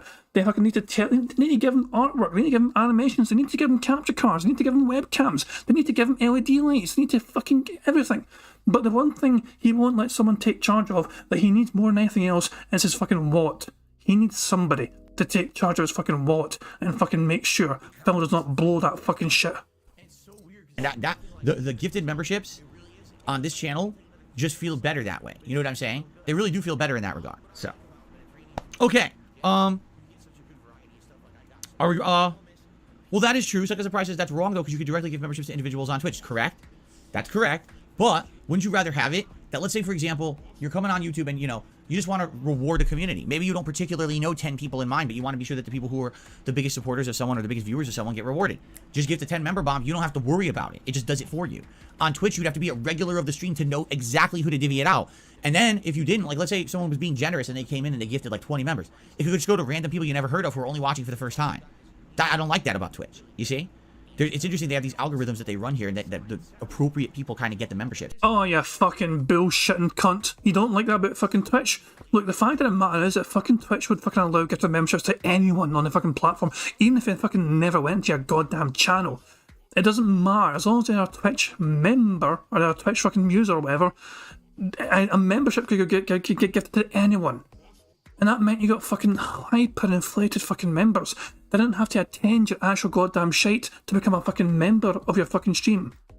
And so you got fucking ridiculously inflated fucking members on Twitch because you had these fucking dentheads that were just fucking gifting them out the fucking ass to try and fucking inflate your fucking metrics, and you are just rolling in the fucking money. These are the fucking good times for you because Twitch is a fucking money train for you at the fucking time. The good times are back for Phil Burnell. And then Twitch kicked you to the fucking curb because you're a hateful piece of shit. I like that. So, okay. I do agree, New Jack. I would like an option, random or selected. That I would obviously prefer too. If you want to specifically give a membership to someone, that would be nice, but they don't do that here. I wonder if that's because, you know what I think it is? You want to know the truth? Because here on YouTube, you can change your name frequently. On YouTube, like every day you can change your name, right? To a different channel name. So imagine, let's say, for example, Arkham just got that gifted membership, correct? What if someone decided today they wanted to impersonate Arkham? So now you have 2 or 3 Arkhams in the chat. Now you don't know which Arkham's the real one. So you try to gift one and it goes to the wrong person. But because of the way YouTube does it, you gift the membership, it calculates via the algorithm and it goes to the correct Arkham. Do you see? I think that's why they do it that way. I could be wrong. I'm just guessing. But there you go. Okay. Gaming news today, my friends. We have some news. Shall we discuss the news? Some interesting stories to cover. Oh, excuse me. First of all, yeah, some people were talking about this during the day yesterday because the news broke during my streams, but I didn't have time to really read and confirm the story. So we'll talk about it today. It is absolutely official. Suicide Squad Kill the Justice League. The game coming out from Rocksteady. The game that Rocksteady is making and hasn't been out. They haven't put out a game in 8 years. Now it looks like it's going to be 9 years because, ladies and gentlemen, Kill the Justice League has been postponed until February 2nd, 2024. That's a big delay. It was actually supposed to come out next month. And they had every intention of releasing it next month. But then if you remember a couple months ago, they showed the gameplay kind of tease of it. And the people who saw it, including me, said, wow, this looks terrible. Like, this game looks like a generic third-person shooter. Remember what I compared it to? Agents of Mayhem. And that's like the kiss of death because that game did poorly. And that's what it looked like to me. It looked like Agents of Mayhem with DC characters. I was like, what are they going for with this game? I can't believe how bad it looks. So, they're delaying it. 9 months. Now, in 9 months, I mean, realistically, What are they going to do? Are they really going to remake or retool this game? I don't know. I really don't know. You know, in 9 months, maybe they could polish it more. They could maybe add in a few more elements. I don't see them retooling the entirety of the game to make it a different game. You know what I'm saying? And, you know, from the criticisms they got, it totally looks to me like it's just going to fail. It's going to be another Gotham Knights. Now, it might be a polished Gotham Knights, right? That runs better and looks better. But it looks like Gotham Knights. It totally does. Only even worse, I would say, because at least Gotham Knights had uniqueness to each character. This game, every character looks the same. They're all just running, gunning, jumping around, shooting everything. Shoot the giant glowing weak point. What? What? That's the best you can come up with, Rocksteady? Like, seriously. They went from a game that absolutely, positively nailed the Batman, and 3 of them at that, and they went into a generic shooter. It baffles me. But Phil, the problem is that you fucking can't fucking, you know, figure out how to fucking defeat bosses unless it's fucking obvious. You do not fucking like trying to solve these fucking puzzles of how to fucking defeat a boss unless the fucking chat tells you how to fucking do it. Or you look up a fucking guide, as you've been known to fucking do as well, without fucking really letting anyone know that shit. It's just unbelievable though how fucking ridiculously, you know, contradictory it is, because any time a challenge comes up in a fucking game, he's fucking just criticising it. Oh, what the fuck are you meant to fucking do here? The game developers are so fucking dumb. Jesus fuck, you know, I'm waiting for somebody to help me. I don't know what to fucking do. He just stares at fucking chat waiting for the solution to fucking come up. People are a fan of his pause. I was contemplating a drinking pause. Might try and get a good, freeze frame of him mid-sip. So I might try and get that, you know, let's see if we can get a better one. That might be a good one there. How about that? Okay, there we go. It's like him, is that bit where it's like he's trying to fucking, it's like, I don't know, that's a good one. He's desperately trying to make sure he doesn't spill water, so he fucking, leans his head forward to make sure there's no spillage. Doesn't want to fucking spill his precious fucking cherry flavoured fucking seltzer water or whatever push is. Yeah, I'm going to fucking take a wee screenshot of this. Fuck it, why not? Maybe I can get a good photoshopper and place a bottle of something alcoholic, who knows? But there we go, let's go to the website, there we fucking go, and here we go, copy and paste. So let's see how good this looks. I kind of messed up the fucking shit on the left hand side there. I may be able to fucking do something about that, I don't know. It's annoying when it happens sometimes, yeah. Stupid fucking black cloth. I don't even know what it's fucking blended in with, because it's like it's a grey shirt. I don't know. Anyway. No, not bad. We'll keep looking. So, 9-month delay. Will Rocksteady do anything to make this game better? I hope so. But I'm wondering what. Quite frankly, I'm actually genuinely wondering what they're going to pull to make this game significantly better in 9 months. But again, does it not seem like this game was designed as a games as a service game, right? Just like Avengers, just like Gotham Knights. It looks like that's what they were going for originally. And then the market crashed. People don't want games as a service. And like, oh shit, we've got to change the game. And now they're trying to change it around. Okay, give me 1 second. My legs, ow, ow, ow. Yeah, I want to stretch my leg for a second. Ah, there we go. My leg was hurting. Ouch. Here we go. Stretch my leg. If he is actually in pain from sitting in his arse, he's not fucking getting enough fucking activity in those legs of his. The guy needs to fucking walk more. The guy needs to fucking make sure his leg muscles are getting fucking used. All he does is fucking just sit in his arse all fucking day. He really does. You know, sometimes you get like a, what is it called? A Charlie horse? I have like a Charlie horse in my left leg. I just want to stretch it for a second. That feels a lot better. Okay. Continuing on. This story, I understand it, but it's weird at the same time. You ready for this? Elden Ring creator Hidetaka Miyazaki has been named one of Time Magazine's 100 most influential people of 2023, making him only the second video game developer to make the annual list following Shigeru Miyamoto. Now that's directly from an IGN tweet. I think he deserves it. I think he kind of revolutionized this entire get good difficult games formula with they call them, FromSoft games, or you can even call them Soulsborne games. At the same time, I have an interesting question. Why did they name him for 2023? Did you look into yourself, Phil? Or were you hoping that someone would tell you? Elden Ring came out last year. Time Magazine is a whole year late. You know what I'm saying? Like, are they really that slow to react to something? They waited a whole freaking year to then say, oh, let's recognize this game developer? Like, it came out last year. It was the height of its popularity. Why did they wait a whole year? I'm so baffled by this. I cannot be arsed. So apparently Time Magazine are a bunch of dumbfuck retards now, according to Phil, because they're a bit late to the party. Even though these things are usually fucking judged about this kind of time every year. Maybe it was too fucking soon last year for him to make the fucking cut off. Who fucking... Jesus fucking Christ, Phil. This is making a big fucking issue out of a nothing burger. He is just fucking ranting for the sake of fucking ranting. That's an excellent fucking point by Snood. Phil, didn't you just review Joker? A fucking brilliant point. And he's about to fucking review, like, fucking Suicide... Was he watched recently? Was it Suicide Squad? What is he going to fucking react to? Or he's planned to fucking get a video up for it very soon. Another movie that's not fucking brand new at all. And he's going to... Oh, for fuck's sake, Phil. Fucking done Sonic 2 as well, and that's a fucking, like, year or two old or some push. I don't know, it just... Phil hurts my head, it really does. My brain is... I just wanted to relax and enjoy the weekend, and I can't because Phil was being Phil. Make the bad man stop. Like, I guess maybe I just don't understand, gaming media or whatever? I don't know. But, it's not even gaming media, this is Time Magazine. Money, money, yeah, yeah. Money, money, oh, money, money, yeah, yeah. Money, money. Thank you very much for Logan K for the super chat. He says it was a 2022 retrospective. That's how time works. They need to get through all of 2022. Valedictorian, folks. It's an excellent... That's what I'm saying, though. They fucking had to wait. Oh my fucking god. Does Phil think they're rewarding it for 2023 in April? Is this what is... This is what's happening here. Phil thinks that the 2023 awards for the best person of the year, even though we're only a third of the way through the fucking year, is getting done now. He cannot comprehend... Oh my fucking god. It's Phil's... It's a fucking headache causing cunt. Or whatever, I don't know. But, it's not even gaming media, this is Time Magazine, right? I used to read Time Magazine when I was younger. Are they really that slow of a media? Like, what the hell, right? I don't know, that's just bizarre. So, good on him. I'm glad he's getting recognition, right?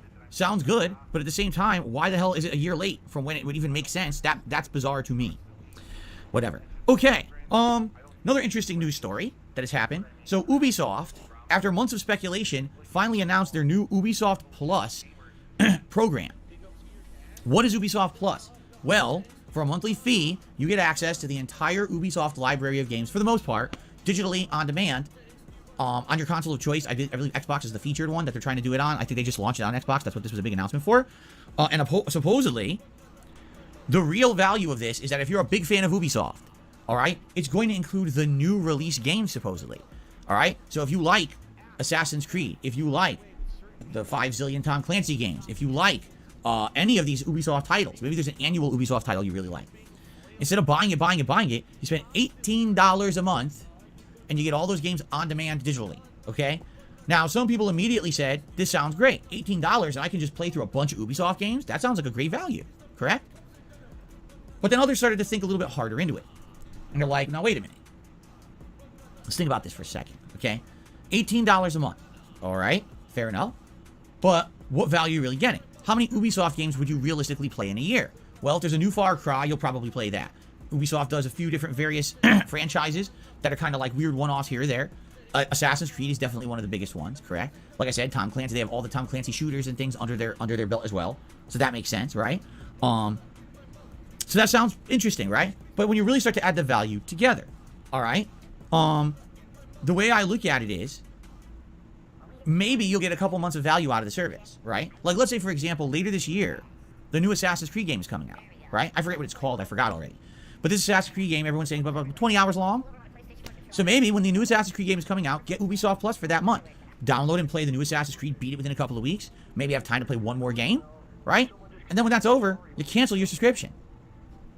Right? Realistically, like, why would you keep the subscription? The only people I can see who keep the subscription are people who need access to Ubisoft every month, i.e. those games as a service games like The Division. But if that's the case, and you're going to be paying $18 a month, how long would it take? 3 months until you've spent enough that you've already purchased the game outright?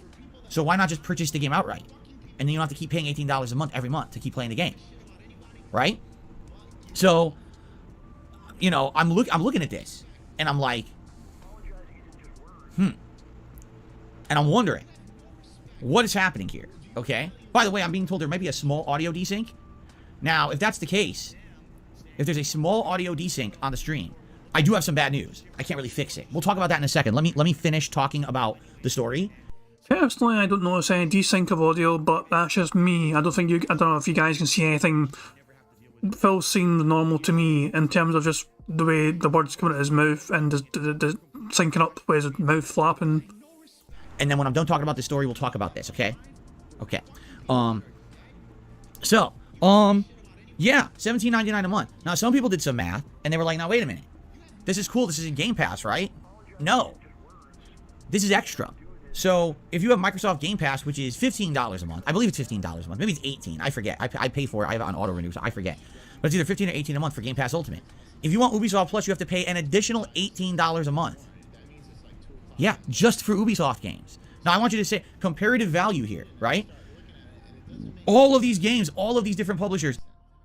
According to Profit, the sync is off. So, I don't really notice it too much, you know, but Profit is. The sync is off. I don't know, personally, I don't see it. It must be barely noticeable.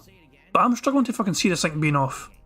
Even including some new releases under the umbrella of Game Pass Ultimate for $15 to $18 a month. Only Ubisoft games for Okay, I cannot stop fucking seeing Phil's mouth. Anytime he stops talking, I need to slow this down just so you can fucking get to see what I'm fucking talking about. So 0.25, but yeah, the tongue is so distracting. Releases under the umbrella of Game Pass Ultimate. There's a link there, so there's one. For $15 to $18 a month. Another 1 year. Only Ubisoft games for $18 a month. So yeah, it's just it's extremely distracting for me. I'm not gonna lie, very distracting. And I'm only paying attention to the fucking mouth more than usual because I'm trying to fucking identify this goddamn sync being off or not. So I blame Profit. Doesn't seem to make sense. In fact, it's not comparative. You understand? The value for oh, by the way, online play for all of those games as well included with the Game Pass Ultimate, right? There's no comparative value there. The value for Game Pass is this high, and the value for Ubisoft Plus, it's mid to low. It depends on really how many Ubisoft games you're going to be playing. And again, you very well may have a time period, maybe like the fall, where Ubisoft is releasing 2 or 3 games that you're really interested in. So maybe you get Ubisoft Plus for 2 or 3 months, and then you say, okay, I'm done with those games, and you drop it. Why would you keep paying once you're not going to play the games? It's not like this is $5 a month. It's $18. That's a lot of money each month. That's a big, expensive subscription plan. That's more expensive than HBO Max. That's more expensive than Disney Plus. Okay, Phil. So, Phil, you request $150 per stream as your top tier reward. If you make it to about half of that, you're generally satisfied. If you only average about a third of you know that, you are fucking throwing out the warning signs. So $100 per day for you is not enough, but $18 a month is too expensive.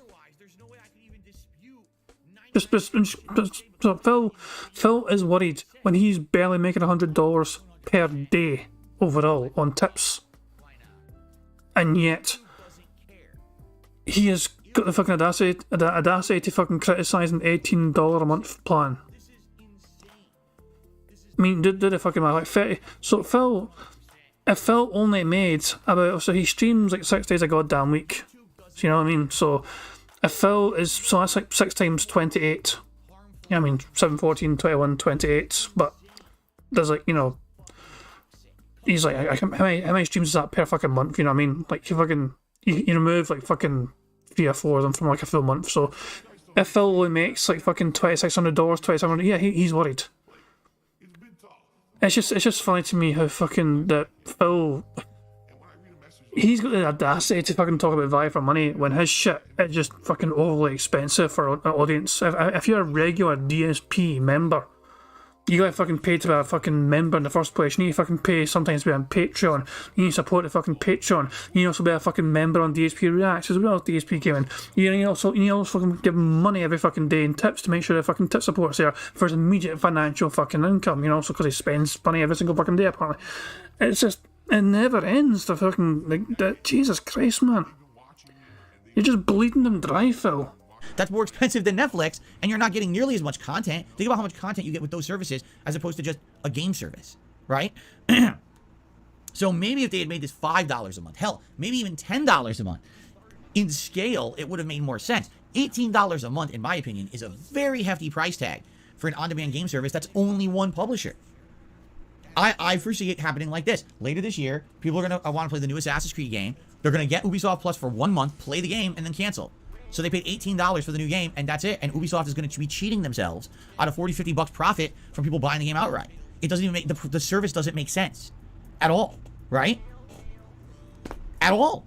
So, and everyone, by the way, everyone on the internet is agreeing. You should see the amount of comments when Ubisoft and Xbox announced this yesterday. All the comments on social media are like, are you out of your mind? Like, did you even do, again, did they do market research? The answer has to be no. How could you say you did market research if literally everyone who heard the announcement is like, that's way too expensive and there's no value there? What is going on? It's just them kind of pricing shit out for no reason with no logic behind it. Or maybe what it is too much logic. Maybe you had a bunch of number crunchers sitting there. Oh, well, comparative subscription services charge this and this and this. And then, so we have to have comparative pricing. No. Is your offering even equivalent to the other services? Did you ask anyone in the market that they think that the perceived value of an Ubisoft Plus program is the same as, say, Xbox Live Ultimate or, excuse me, Game Pass Ultimate or one of these on-demand movie and media services?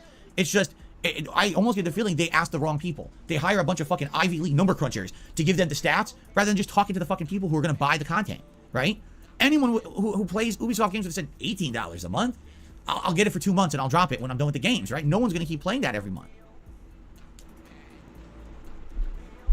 I really feel like in the gaming industry, we have a very strong disconnect. Those in power and in management and those who purchase the services. How else could we have had so many flops and failures? NFTs, all the people in charge of game companies want them. No gamers want them. Within a year, they're all gone. Games as a service, everyone in charge wants them. All the gamers don't want it, gone. So instead of just keep doing things no one asked for, why not ask? Why not ask what they want? How hard is it to get market feedback? I'm really lost at this. I mean, I went to business school. Market feedback, everyone said, every course I ever took, market feedback is critical to success of any company. You must get market feedback. When was this, Phil? This was like 20 years ago, wasn't it? 25 years ago. Phil, it was a long fucking time ago. It has changed. The landscape has changed in that time. You know what I fucking want? This is what I want. I want a prominent game company to go directly to Phil Burnell. Ask them specifically to come up with an idea. Since Phil is demanding to get asked here, I want a game company to specifically put Phil on the spot. Get them to come up with a fucking money-making idea, which is going to fucking make big bucks for them. And when that fucking idea crashes and fucking burns, they can just fucking point to Phil Burnell and say, this is what the game wanted. This is what this guy claimed you all wanted. And Phil can fucking know what it's like to get thrown under a fucking bus by somebody. He's fuck off. Phil, you don't know a goddamn thing about business, you fucking bankrupted yourself. Because you could be going completely in the wrong direction and you could just, within one survey, figure out what people want and turn your whole company around. How the hell do they not know this? Little Shadow EX is saying, I'm developing a solo game by myself. Should I ask Phil? Oh, fuck no. Fuck no. I'd rather have a big developer take the hit than, somebody, it's just, wee indie developer. So no. Ever says while we're at it, Capcom better ask Phil to host the next big Street Fighter. Exactly, yeah. Phil is still salty and bitter that Lil Wayne is hosting that. Big fucking deal, man. And by the way, I think Aquatiel's video is doing well. Like, Aquatiel made a video on it already. Hold on. I'm kind of curious to see how the numbers are doing after 24 hours. So let me find it 2 seconds. Aquatiel, where are you in my list? There you are. Yep, 10,000 views already for Aquatiel. I knew it. And these are billion-dollar companies. And we're living on other planets, man. I don't get it. Did the fucking management at gaming companies not go to business school? So, how do you fix it? Make it $5, $10 a month tops. You can't go higher than $10 a month for a one publisher service. More people will get it then. And probably forget about it. $5, $10 a month, you're not even thinking that you have the subscription. You just forget about it. And now you're paying for it every month regardless. Or, which is what everyone wants. And I saw so many people saying this on Twitter last night. Just bundle it into Game Pass. Give up. No one's paying for your service individually. Other publishers have realized this and they bundled their games into Game Pass. Just do it. Because if you don't do it, no one's going to care, man. So, there you go. Looks like Ubisoft Plus at launch is going to be a flop. Like I said, if it stays the way it is today, for sure later this year when Assassin's Creed comes out, why not just get it for a month or two? Play Assassin's Creed, cancel the service. I saved a ton of money. I would have spent, what, 35, 40 bucks instead of 70 plus tax? I'll do that.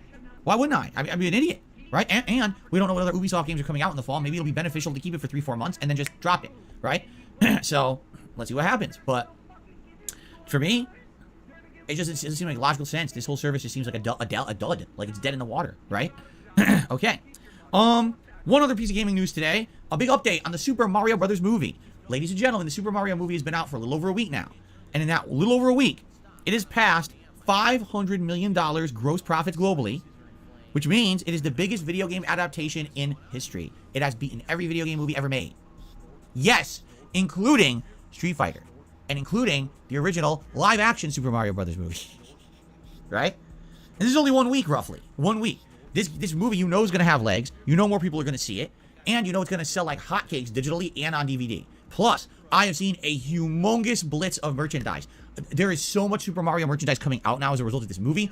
And you thought Mario was popular before. Now Mario, you're going to see him everywhere. Every time you go to any store, Mario, Luigi Mario, everywhere Mario. So, it worked. If you remember, a few weeks ago we were talking about this. And we were saying, if the Mario movie is successful, what's going to happen next? And we were guessing. Well, my guess is, now, since this movie is a ginormous success and looks like it's going to grow and grow and grow in profitability over the next several weeks to months, I think not only will they make a sequel, but there's going to be spin-offs, and I also think that they're going to make other Nintendo franchises into movies. I think this was the beginning, and by the way, Super Mario World or Super Mario Land in Universal Studios Japan and California, huge hits. People are going in droves. It's nonstop people lined up for these things. Gaming is here to stay. In fact, gaming is becoming now the more mainstream form of media.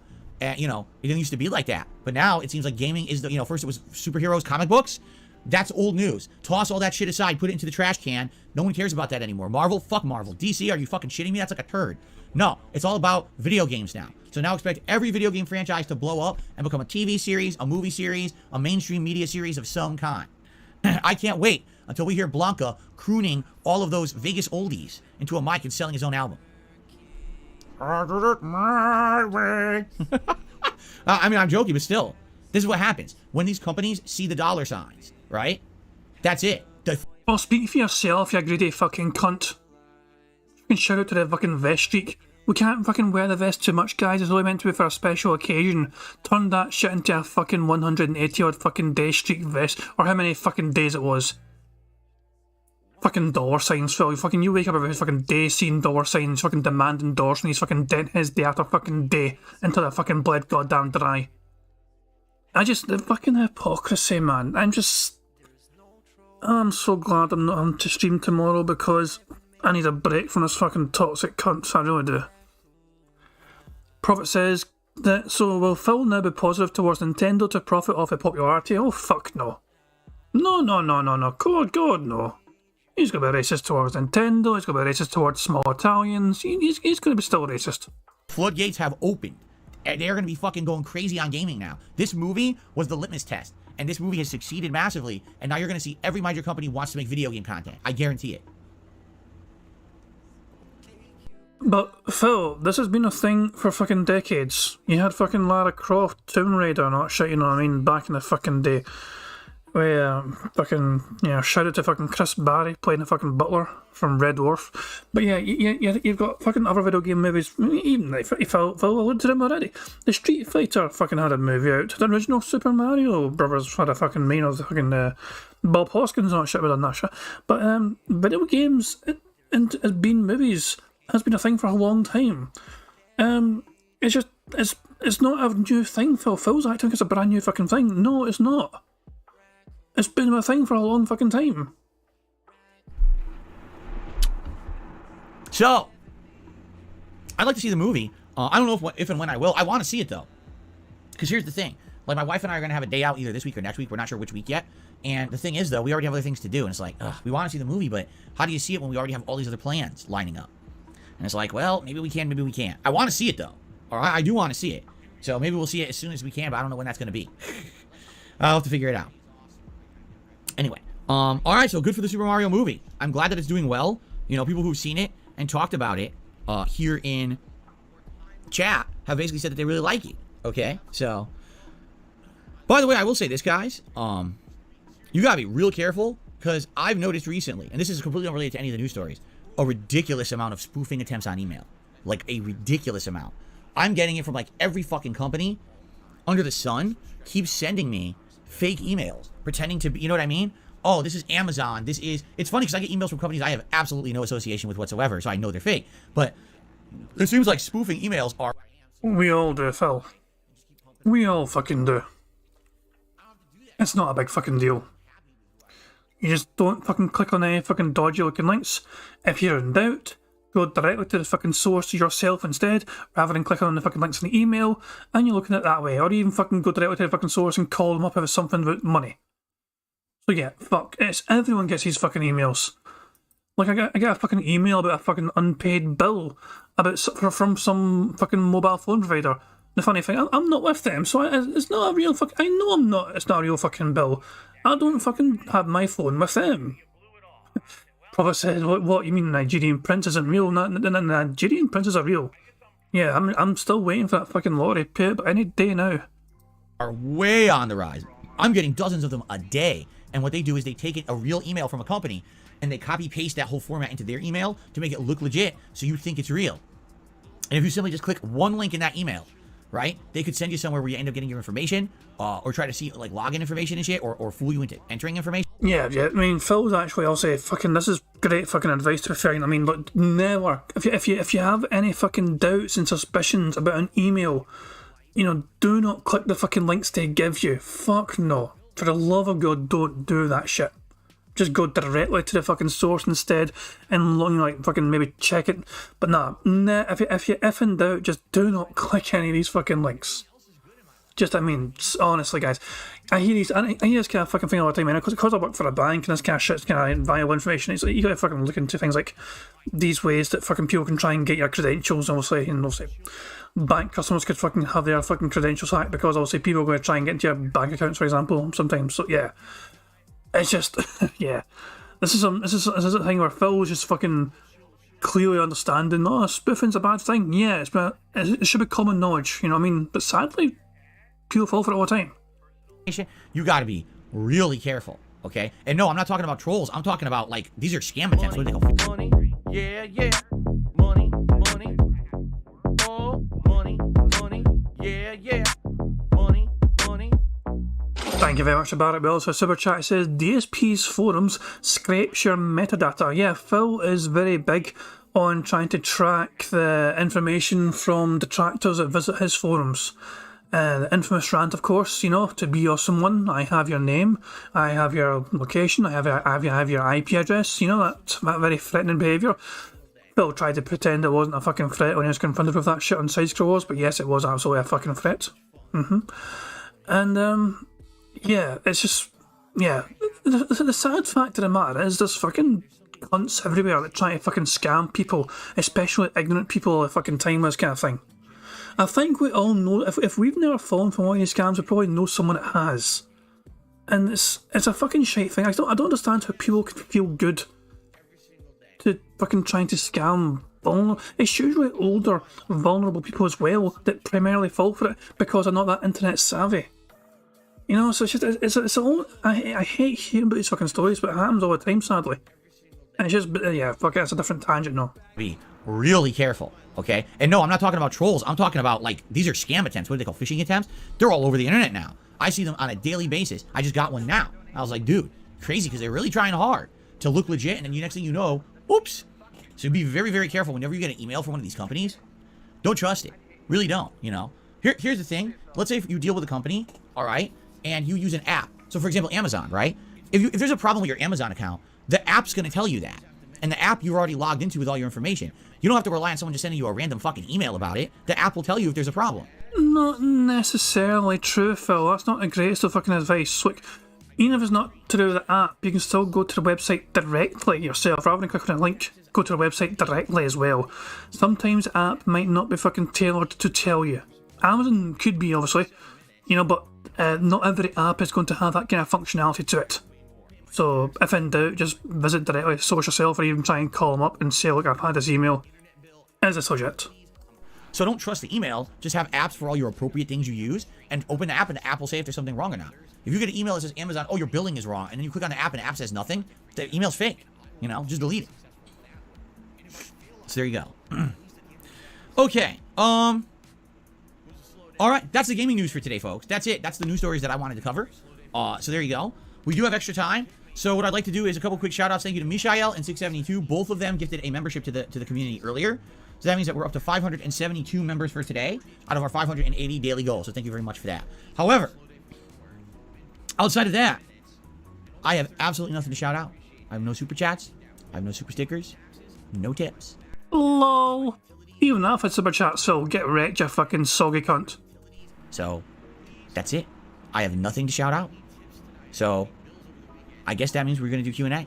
So if you guys want to ask me a question, please tag me in the chat. Okay? Did I see Final Fantasy 16 gameplay yesterday? No, because I don't care, because I'm getting the game anyway. I announced this yesterday. I'm like, we're what, 2 months out from the game? If that? So why do I want to spoil myself by looking at all the gameplay elements now? I would rather play the game and... Having thought about it in terms of bingo, this is actually bad for us. We have a square down at the bottom row there that requires Phil to get $15+ in tips. So even though it's kind of funny to see Phil get absolutely fuck all, we kind of want Phil to get at least $15+. Just saying, for bingo's sake. Enjoy it when it comes out. We're so close to the release of the game and I'm already sold on it. So why do I want to spoil myself by watching all this coverage of the game? I just don't understand it. I think that's for like people who are on the fence about it. I love how everyone's like, we got a free space, we'll use the free space for you. We have the free space. Phil has snorted at least 26 times. He's probably snorted more, but I might have missed it. But we've got a free space at least, thanks to Phil's massive amount of snorting today. So we have one free space so far. We might get another free space if Phil burps 4 more times. And remember, if this stream gets 100 likes before the end of bingo, that too will count as a free space. I'm already excited for the game. Let me just play it and enjoy it when it comes out, right? We're so close to the release. If this was like a year ago, maybe then I would be interested. But we're like 2 months away. So I don't want to spoil myself. So no, I'm actually purposely not going to watch the gameplay from yesterday because I don't want to be spoiled. There you go. Then why are you going to watch Street Fighter gameplay in fucking stream? You know, the event. I don't understand why I'm fucking going to pay attention to the Street Fighter fucking event they're doing, because that's also going to spoil you for things coming up there. I received a $2 tip. From Anzo Kamaru. I got the Mega Man Battle Network collection today. I feel so unreal. I'm playing this for the first time in almost 20 years. I'm glad Capcom remembered this beloved series. Hope you'll try it one day. It's a legendary series for a reason. Yeah, you know, I was interested in it until someone said, oh, didn't you know that it's just slow-paced RPG? And I was like, Mega Man is a slow-paced RPG? I had no idea. I always thought that Mega Man was always action-based, right? Did I spell that right? Anzo Kamaru? Shit, I don't know if I did because I deleted the email. Anzo Kamaru, please confirm if I spelled your name right, and if not, correct me. Okay? But anyway. Yeah, like, I was interested in this collection, but I had no idea, and the thing is, we're already coming off of Like a Dragon Ishin, a slow-based game. We're playing Oblivion, a slow-based game. Oh, by the way, if I'm going to play another RPG, I'm absolutely more interested in the Final Fantasy Pixel remasters than I am in Battle Network, So, I think we'll do that for now. Maybe long-term we will check it out. Oh, by the way, so I want to get back to, I believe was it Carligo, who had said they believe, Anso Kamaru, did I spell your name right? I did spell your name right. I've impressed myself. The battle system works as an action RPG. It's very engaging, says Anzo Kamaru. Maybe we'll check it out at some point, but I think the Pixel remasters are taking priority for me. Okay. Okay, now, Oh, I must have burp. In the Final Fantasy Pixel remasters. I don't know when. Bad Luck says, was that a burp? I don't know. I didn't hear anything. I'll rewind it, you know, a wee bit. yeah, like, I was interested in this collection, but I had no idea. And the thing is, we're already coming off of Like a Dragon Ishin, a slow-based game. We're playing Oblivion, a slow-based game. Oh, by the way, if I'm going to play another RPG, I'm absolutely more interested in the Final Fantasy Pixel remasters than I am in Battle Network. So I think we'll do that for now. Maybe long-term we will check it out. Oh, by the way, so I want to get back to, I believe was it Carligo, who had said they believe, Anso Kumaru, did I spell your name right? I did spell your name right. I've impressed myself. The battle system works as an action RPG. It's very engaging, says Anso Kumaru. Maybe we'll check it out at some point, but I think the Pixel remasters are taking priority for me, okay? Okay, now, Carliga said they feel that there's some audio delay on the stream, okay? You know, I can actually see it more and more, kind of. There's a slight delay in the audio. So, yeah, also I couldn't find a burp. So, there's no burp, but there was a snort there at the end, so I got 30 snorts. 20 more snorts, by the way, is another free space. But, yeah, there is a slight audio desync for sure. So I checked, first of all, you have to understand, I have to talk a little about my new setup. Right now, the reason that I'm able to stream and capture at a higher bitrate, all right, it's very simple. It's because I'm doing separate processes. My graphics card or GPU is encoding and streaming for you. So if you're watching live on stream... Oh, fuck, here we go. Prophet, brace yourself. Tech talk incoming from Phil. It's very simple. It's because I'm doing separate processes. My graphics card or GPU is encoding and streaming for you. So if you're watching live on stream, congrats, this is the power of my graphics card. If you're watching this on demand, all right, that is my CPU or my processor. And that's what I always used to use for both, but now it's just doing the on-demand video. So because I've split those processes in half, and half here, half there, now I'm able to do higher quality in each. Do you see? So, that's great, but I was a little worried that maybe there would be some issues. Now, Carliga said there was audio delay, and a couple other people have said there's audio delay. Others are saying there's not. And that makes me kind of wonder, is it a YouTube side issue or not? It sounds to me like it is a YouTube side issue. Like for some people, depending on maybe the quality of your internet, maybe if you're watching on a mobile device, you're watching on a desktop, because some people right now are saying there's no audio delay whatsoever on the stream, it's fine. But others told me there was. Could it be... I am starting to notice it more and more, this slight audio delay. Phil, it's like the... You hear it before Phil says it, but barely. So it's a very minimal audio delay. It's hard to fucking notice it, but I'm definitely fucking noticing it over time. The quality, for example, are you all watching at 1080p 60 frames? Maybe some of you are watching at 720p, maybe some of you are watching at 480. Maybe it's all different. I don't know, okay? So, Ansu Kumaro says there's no delay, maybe they're messing with you. Other people are saying, no, it's very slight audio delay, but it's very slight. Do you see? Now, here's what I can confirm, all right? I've gone back and I watched the videos last night from Like a Dragon Ishin, and I also rewatched that one video that I did of Elden Ring the other night when I first changed the settings. And what I can confirm is that the on-demand videos are perfectly synced, like dead on. All right, maybe you know it's never 100%, 10 out of 10 perfect, but really good. Like probably better audio sync than I probably even had before. It looks really good. So because of that, I know for a fact that my settings are good for the on-demand videos. That means that if I were to change them, like let's say someone said, okay, there's a slight audio delay, can you fix it? I could fix it, but that's going to skew the on-demand video. Do you see? If anything, what might be happening is the GPU and the CPU are encoding at different rates. Hold on. He touched his ear. I completely forgot I was on the cards. We have another bingo, because he fucking messed with his dumbass ear. Because they're two different pieces of hardware, and so maybe one is having slight desync, and I would assume that would be the GPU. The GPU, probably not as good as the CPU. I don't know, I'm just guessing. But that's the thing, like, if we're having audio delay on the stream, it's kind of like I have to decide between, do I want the stream to be perfectly synced, or do I want the on-demand video to be perfectly synced? Well, the stream you're only going to watch once ever. The on-demand video will be archived forever as a replay. So I think it's a no-brainer. You probably want the on-demand video to be the perfectly synced one. And right now, like I said, I can confirm the audio is 100% synced on the on-demand video. So I'm just going to leave it as is. All right, and I apologize if there's people watching live. Oh, it's slightly off. I'm sorry. I don't really know how to fix that. This is the first time I'm doing this kind of thing, and I really don't know what happened, but hopefully it's good and there's no delay for you guys, okay? What CPU and GPU do you have? CPU, I don't even know. GPU, I think I have a 780 Ti or I graphics card NVIDIA from 10 years ago. You know, whatever was good back then, that's what I have. I have no idea what processor I have. I really don't.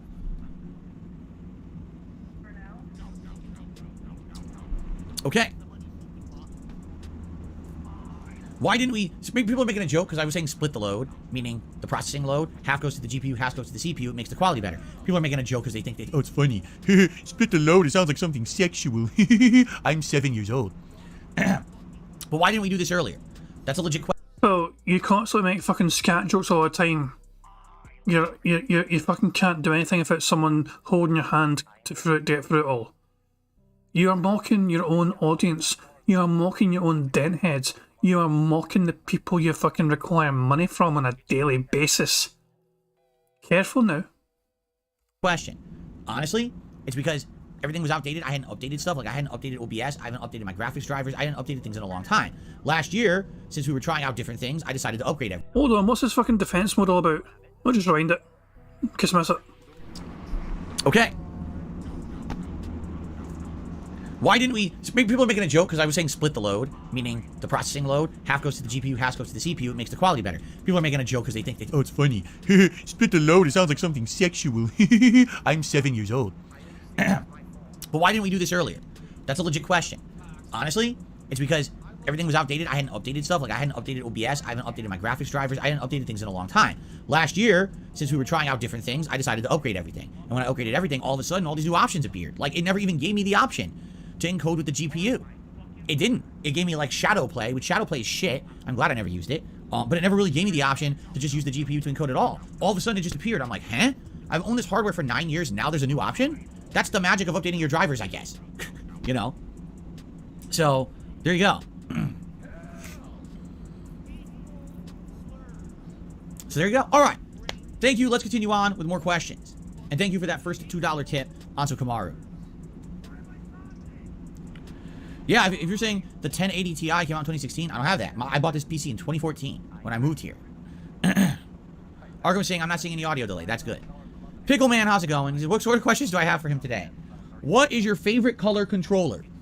Personally, I'm really liking this red controller for the Xbox. I think it's quite a nice color scheme. What is your favorite controller color? There you go. What was for breakfast? A plain bagel with vegetable... Hold on, never mind your fucking dumbass fucking breakfast. This is food talk, and that is our fucking bingo for us. We are 5 away from a full house, but we have 1 free space, so we only need 4. There you go. What was for breakfast? A plain bagel with vegetable creamed cheese. It was delicious. With a black coffee, of course. There you go. A lot of people... Oh, PS4 Rose Gold says Hail It. Giant Enemy Crab says black. Vladimir says black. Argo says black. Interesting. Black Willis says black. Tickled TV says pink. But never had a pink controller. Pickleman says camo color. Pickleman says I like some of the custom skins. In my opinion, black is easier to keep clean, but I like the PS5 white. Ooh. Ooh. There you go. Very nice. All right, more questions, guys. Whatever you want to toss my way. I'm open to questions. Argo says his favorite color is purple. This is so fucking boring. I'm going to go 1.5. Or 1.75. 1.75. Black for some reason on a controller. Do I like energy drinks? Really aren't many energy drinks that taste great to me, honestly.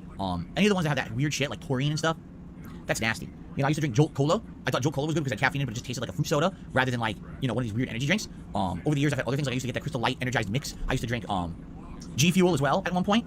But today, I'll just drink coffee. Coffee's better anyway. Like, I'd rather hydrate with just like some seltzer or regular water, and I'll drink coffee. Why? No sugar. Any of these things have sugar in them. They kill your teeth and your gums and everything. Like, you shouldn't have sugar in your mouth all day. You really shouldn't. It's bad for you.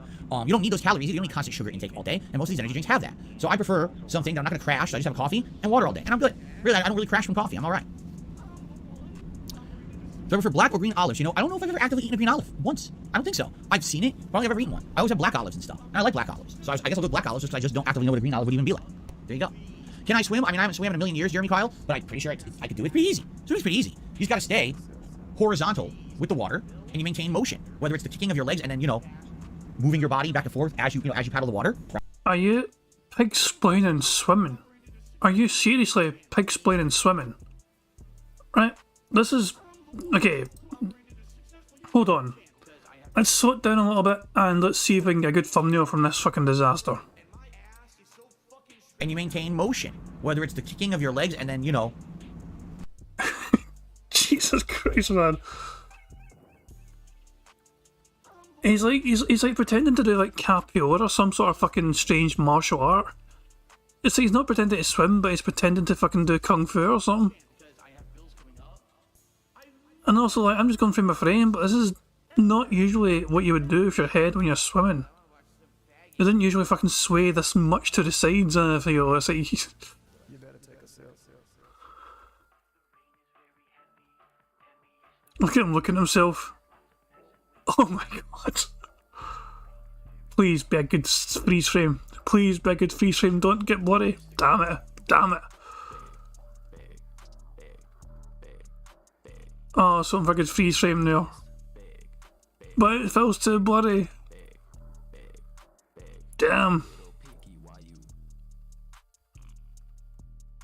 Come on, give us a good freeze frame. Hard. It's pretty easy, and keep your head up. You know, you always keep your head. Oh, he's doing more. Hold on. Jesus Christ, man. You know, you always keep your head above the water. Hold on, we may have something here.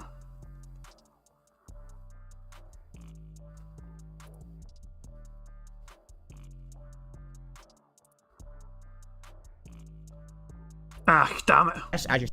He's too bloody. Wish Phil's camera was not so bloody, god damn it. Right? It's pretty simple. Ah, damn it. I don't think we can get a good thumbnail out of that, sadly. Phil was moving a bit too much. The flailing was too much for his camera to fucking pick up a good freeze frame. God damn it. I don't know why some people think that it's Money, yeah, yeah. Money, money. Oh, money, money, yeah, yeah. Money, money. Thank you very much to Quasar X for Super Chat. He says, I'm a lifeguard and teach people how to swim. Phil was going to do this panic and sinker since Sarge's natural photos just float back up to top and claim to be a pro. It's, yeah, I mean, I'll play it again in all its fucking glory, just so you guys can see it unfiltered. But yeah, it just, this is like, this fucking strange DSP tries it, teaching to swim thing is just bizarre. I've seen it, but I don't think I've ever eaten one. I always have black olives and stuff, and I like black olives. So I guess I'll go with black olives just because I just don't actively know what a green olive would even be like. And now here it comes. Can I swim? I mean, I haven't swam in a million years, Jeremy Kyle, but I'm pretty sure I can do it. It's pretty easy. Swimming's pretty easy. You just got to stay horizontal with the water, and you maintain motion. Whether it's the kicking of your legs and then, you know, moving your body back and forth as you paddle the water, right? It's not that hard. It's pretty easy. And you keep your head up. You know, you always keep your head above the water. You take breaths as you're swimming, right? It's pretty simple. I don't know why some people think that it's like really complicated, but from the few times that I've done it, I always figured it out like within minutes. I was like, here I am, I can swim. Not a big deal, right? And there's the back paddle too, where you just stay flat, and then you move your arms and your legs. You can kick, and you can stay, again, as long as you stay horizontal with the water, you can kind of float on it. I mean, I guess shit does float, so yeah, I'm not surprised Phil has no problems floating. Exactly. Holixification says, and anyone can really easily float. It's the panic of people that cause them to drown. Exactly right. Anyone can just float if they maintain a little bit of motion in the right horizontal angle. It's just people freak out in the water. You're right. If you're in water and you just go like this, you float, right? You just got to get used to it. Barry else is asking, did he not learn how to ride a bike? I don't think he did. I'm not sure. That's a good question. I can't mind my old Phil lore about bike riding. I'm not sure. Also, it's not accurate. So you have to kind of like breathing. Like if you just like breathe out, you know what I mean. But you can still sink, and especially as well as if you're wearing clothes in the fucking water, clothes get heavy, especially they get soaked, and they can drag you down, Phil. Basically, if you're going to fucking be in the water to get all naked, I guess I don't know. Yeah, I don't know. I don't fucking. I'm not some. But yeah, it's. Phil has no concept of what it's like to be like. Is Phil one of these fucking kind of people that always question how people drown? He seems to be fucking mocking people that drown because it's easy to fucking float. I don't understand why Phil can't grasp the concept that sometimes people are struggling to fucking keep themselves afloat, especially it can be physically exerting for hours and hours and hours. If they're trying to, if they're in the middle of fucking nowhere in the water, and they're trying to fucking get to like fucking land to fucking save themselves, but if they're fucking in the water for hours and they're knackered and they're wearing clothes and they're getting fucking bogged down because it's just dragging them down, and they're trying to keep themselves afloat. But he can't. He thinks it's easy, apparently, to fucking stay afloat. What the fuck is wrong with Phil? Mocking the. Is he like somebody that fucking watched Titanic and is wondering why so many people drowned. It just Phil's logic here. Have I ever been on a diet, like a serious diet? No. Have I changed my diet to be better or healthier? Yes. But have I ever been on a serious diet? No, I have not. I've never really like gone on a diet, as people say.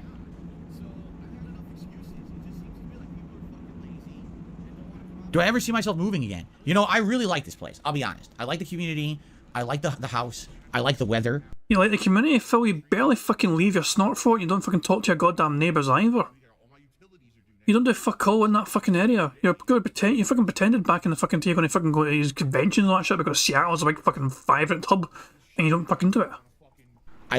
We have beautiful nature outside every day. I'm serious. Like every day now, we put out like a little bowl of peanuts, and we get squirrels, birds, all kinds of wildlife that come by every day in the backyard. It's nice, you know, to have the nice backyard like we have it with all the animals and everything out there. Where we are is pretty much set back from the street, so we don't hear a lot of like atmospheric noise. Like very rarely do we hear traffic or anything. It's a really nice place, and everything here is within an easy reach. Meaning, if I need anything, groceries, supplies of any sort, right? Healthcare, pet supplies, furniture, anything you can think of. I could drive tops. I drive 20-25 minutes. I could get it all within. I'm not shitting you, and some people will not believe me. I have lived in Washington State now for just under 9 years. Okay, ladies and gentlemen, I have never once been on the highway, not once. Everything I need can be driven on a regular road within reasonable distance. So why would I ever get on the highway? What's the point?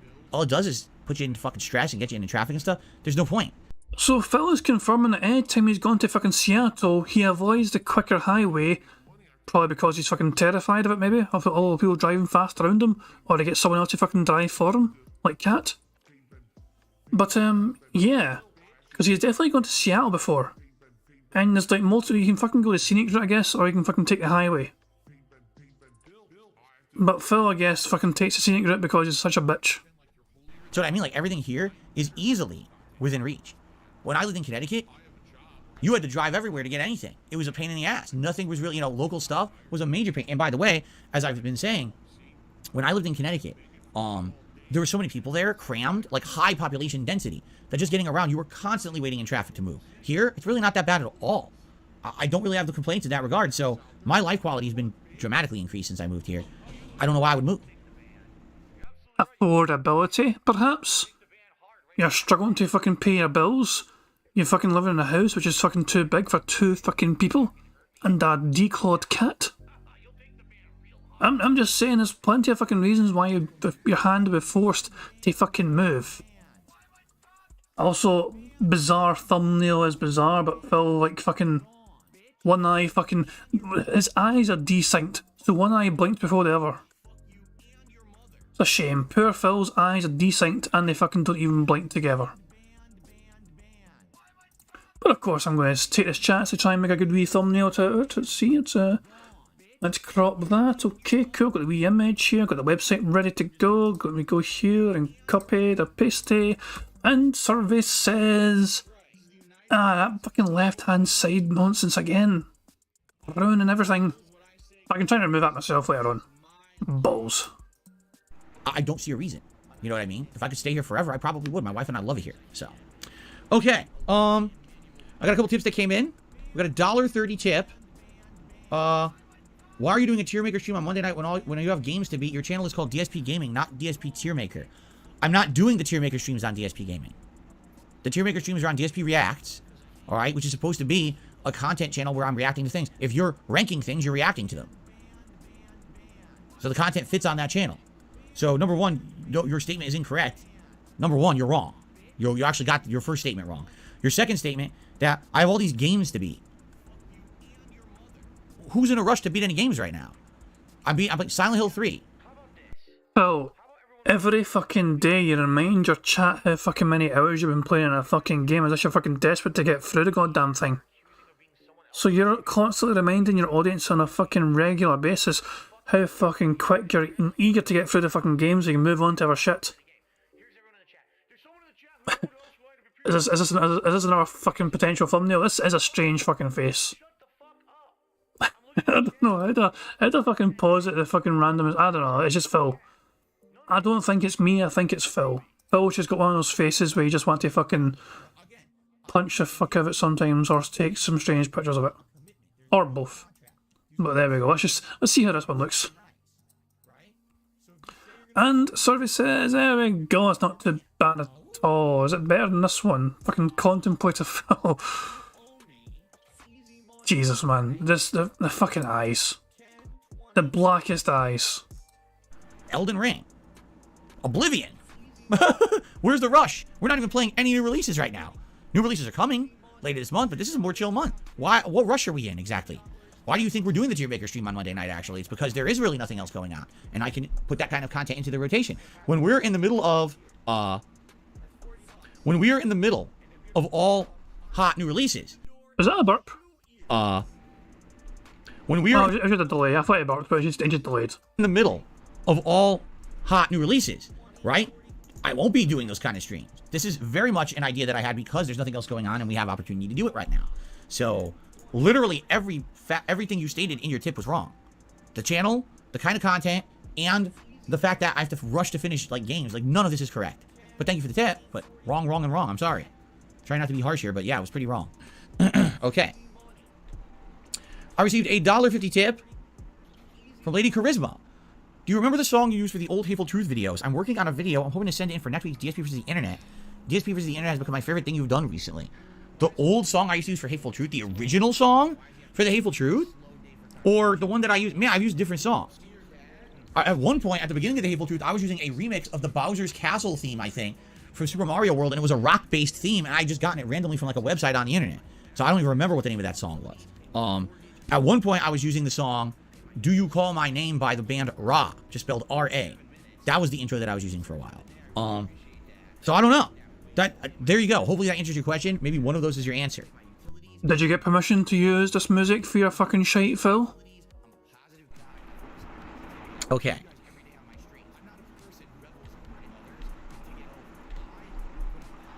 Alright, thank you for the $1.50 tip, Lady Charisma.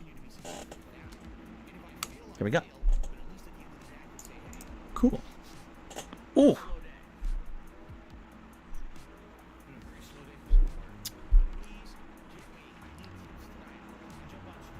The second one was it? Rod, you call my name? Okay. So interestingly enough,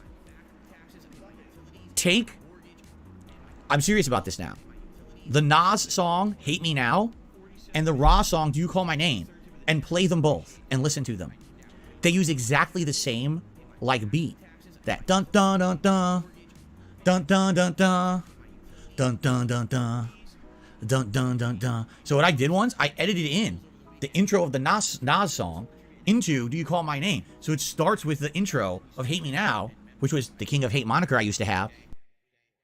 I don't think he's aware that several different people often use the same sample. You know, these samples. I don't think he's clued up to that. Is Phil learning about sampling? Wow. And it would go into the Raw song. And it sounded really good, and that's what I used to actually use back in the day as my theme song for various different things. But that was a million years ago. Those days are long gone, so...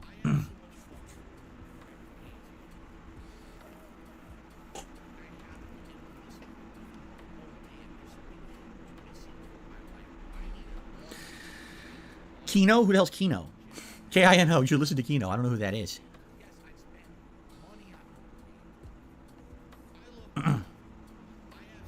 Interpolation, is that what you call it? I used a music editor back in the day. I actually took the beats of the two songs and spaced them so they were the same exact timing, and I edited them together to have one go into the next, and it sounded seamless. It sounded like it was the same song.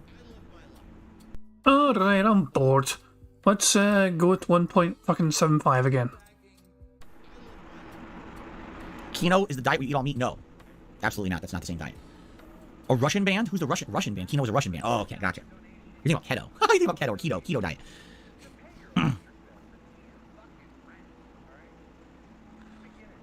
Black Tapler, I love the seltzer water. Why would I not drink it? If I like it, I like the flavor, it's refreshing, it hydrates me. Why would I not drink it? Why? Because I burp a little bit? Big deal. Really, big fucking deal. Do I have a lunch? No. I eat breakfast, I eat dinner, an early dinner, and then at night I usually have some kind of a snack. Depends on the night. Some nights I have nothing. Some nights I'll have just something light, like a few popcorn or chips or something. Some nights if I'm hungrier, like if I didn't have a heavy dinner, I'll have like a sandwich or something. Yeah.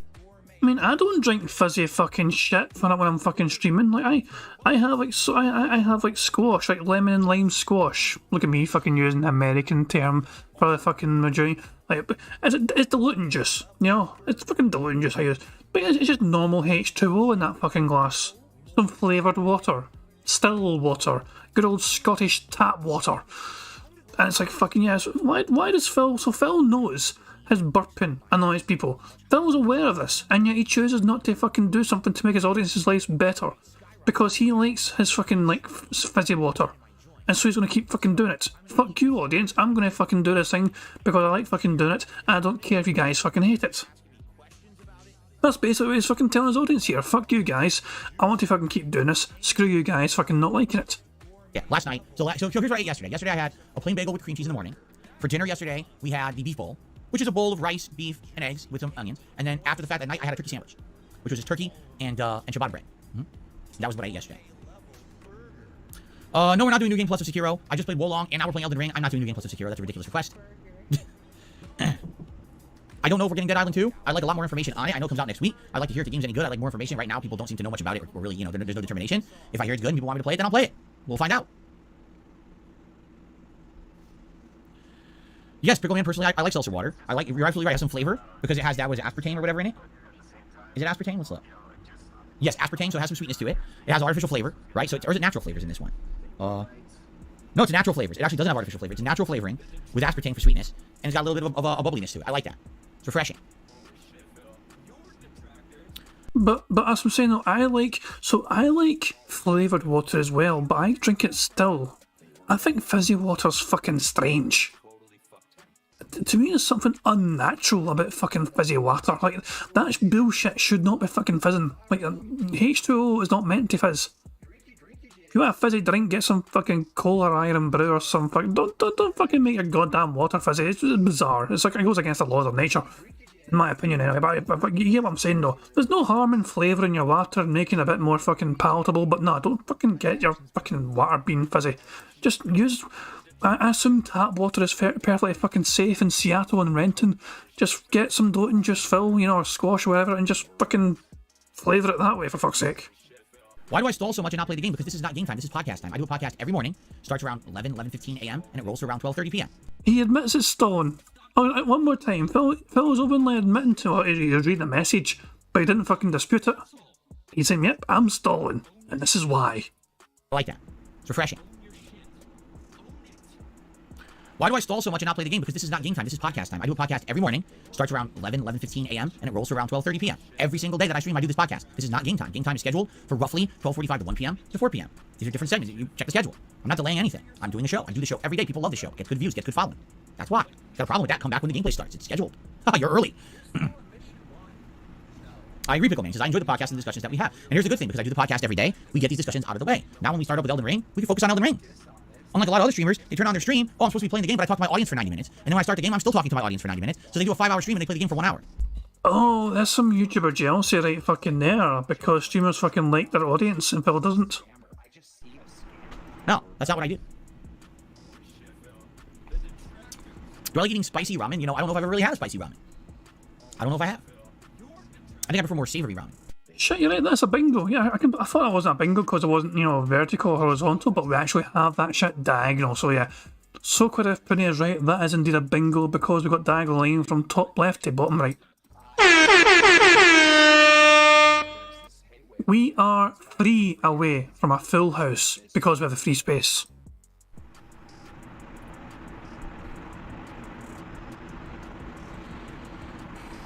Black Tapler, I think what it is you have absolutely no self-control, discipline, and patience. I'm sorry. He says, you say you can't wait to get into a game, but then the chat wants you to play the game, and then you won't play it because now you're delaying your doing it. In life, you will find you will enjoy things much better when you practice patience, when you practice discipline. When we play the game, it's going to be fun, it's going to be a good stream, good productive stuff coming today. We don't have to rush right into it. Just relax. But a lot of people don't have that ability. I've gotten better at it the older I get. Do I want to play Elden Ring right now? Of course I do. I'm excited for this Glintstone run. So far, it's gone really well. I one-shotted Godric. That was cool. I'm like, wow, that was neat to be able to one-shot the boss that kicked my ass in the first run. I want to continue on to become more powerful and do more exploration and see how much better I do this time. Or worse, who knows? Because there probably will be parts that I will do worse, right? What's the rush? Seriously. What's the rush? You know, I've only had fried pickles once ever. It was when Kat had first moved here. And we went to a bar/pub that served pub food. And we ordered for our appetizer fried pickles. and I tried them, and I thought they were interesting. They were very different. The breading on a pickle tasted kind of interesting. The contrast of a crunchy, savory breading with like the vinegar flavor of the pickle, and then the pickle was hydrating, which you don't really get hydrated when you usually eat a fried food. You know what I'm saying? It was interesting, but I wasn't in love with it, and I never had them after that. I thought they were good, but I don't know if I would go crazy for them. You know, I don't see them often at all. That's the only place I've ever seen them offered. I've never seen them on another menu. Oh, let's see here. I received a $1.30 tip. Would I consider playing Cult of the Lamb? You have nothing else to play at the moment. Even though I have a full schedule coming up. Remember you saying when it came out you didn't like the memes associated with it in your channel, but now that it's been a while, could you give it a shot? No. We already have a full schedule coming up. Obviously, you're not paying attention to that because we already talked about it today. And Cult of the Lamb was a very memeable game for a while, and I'm not too interested in it. I'm just not. I didn't hear a single person say, oh my god, it's a riveting game with great gameplay, you're gonna get hooked, you're gonna love it. You know what game I heard about that? Hades. And for a couple years, I was like, well, when it comes on consoles. And the moment Hades hit consoles, I played it and I loved it. Cult of the Lamb doesn't seem like that kind of game. Seems like a game for someone who, they just stream random shit, they want to stream the game that's virally popular, you play it for a while, you're like, oh, okay, right, you get hooked on it for a bit or whatever. But I haven't heard anyone mention Cult of the Lamb in months. Months. Hades, I constantly hear people praising Hades and saying play it. I don't hear that for Cult of the Lamb at all. I think it was a game that had flash in the pan popularity because of streamers. Let's test it, shall we? Let's test it. I haven't done this in a long time. But let's go to Twitch and see how popular the game is over there. So, hold on. Let me get into Twitch there. We fucking go. I have Twitch here. Shut the fuck up. I don't know why I'm fucking going to your stream. Fuck off. No. Shut the fuck up. Storyteller. Shut up. Fuck off. Fucking random shit. Oh my fucking god, what the fuck's this? Amaranth for a bikini reveal, fucking hooray for that. Let's, what was the fucking thing called? Cult of the Lamb. Here we go, Cult of the Lamb. Let's see how popular Cult of the Lamb is, 596 viewers. It definitely has dropped off. There is no denying that. But still, it's quite popular. There's a lot of streams going on about it. A lot of streams. A lot of people still enjoying the game. What about Elden Ring? Out of curiosity, how well is Elden Ring doing right now? Elden Ring's still popular, almost 10,000. Fair play. I mean, fair play. Elden Ring's got longevity to it. There you go. I could be wrong, but that's the vibe that I get. And no, it's not. We have no games to play. We have a full schedule that we've got now. I don't know what you're talking about. And by the way, Tanya Raven, I saw in the chat, you'd asked, am I playing Final Fantasy 7 or Final Fantasy Pixel Remasters? Yes.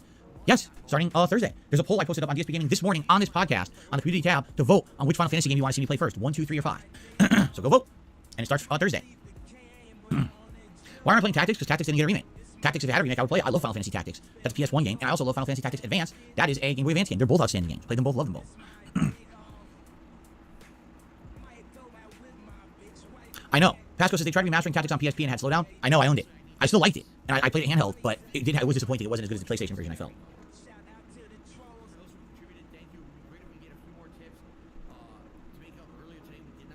Yes, Jeremy. Street Fighter 6 is around the corner. You know what I'm very excited for? Now that I've increased stream and video quality with Street Fighter 6, I really hope it's going to show. I really hope that the game's going to look outstanding now, because fighting games typically are games where I see the most frame drops and issues with my capture setup. And it's looking like, perhaps, this could be the best looking fighting game I ever make now, or ever cover now, because of this. We'll have to see. No, Fire Emblem Engage is not on my list. Duh! Giant Emily Crab says, all the people have access to the entirety of their internet for any kind of entertainment, but then they'll come specifically here to your stream just to tell you they don't like your podcast and it's dumb. Yeah, that's how people are. They're stupid. People are stupid and they come to things they don't like just to shit on it. Why? I have no idea, because I don't do that. Why would I waste my time purposely seeking out things I know I don't like to say they're bad? Instead, I would like to find things I like and enjoy those and say they're good. You know, positivity versus negativity. But people are stupid. Why do you think drama is so popular on YouTube? Why do you think toxicity is so popular on YouTube? Because people are dumb and immature. That's really the only explanation.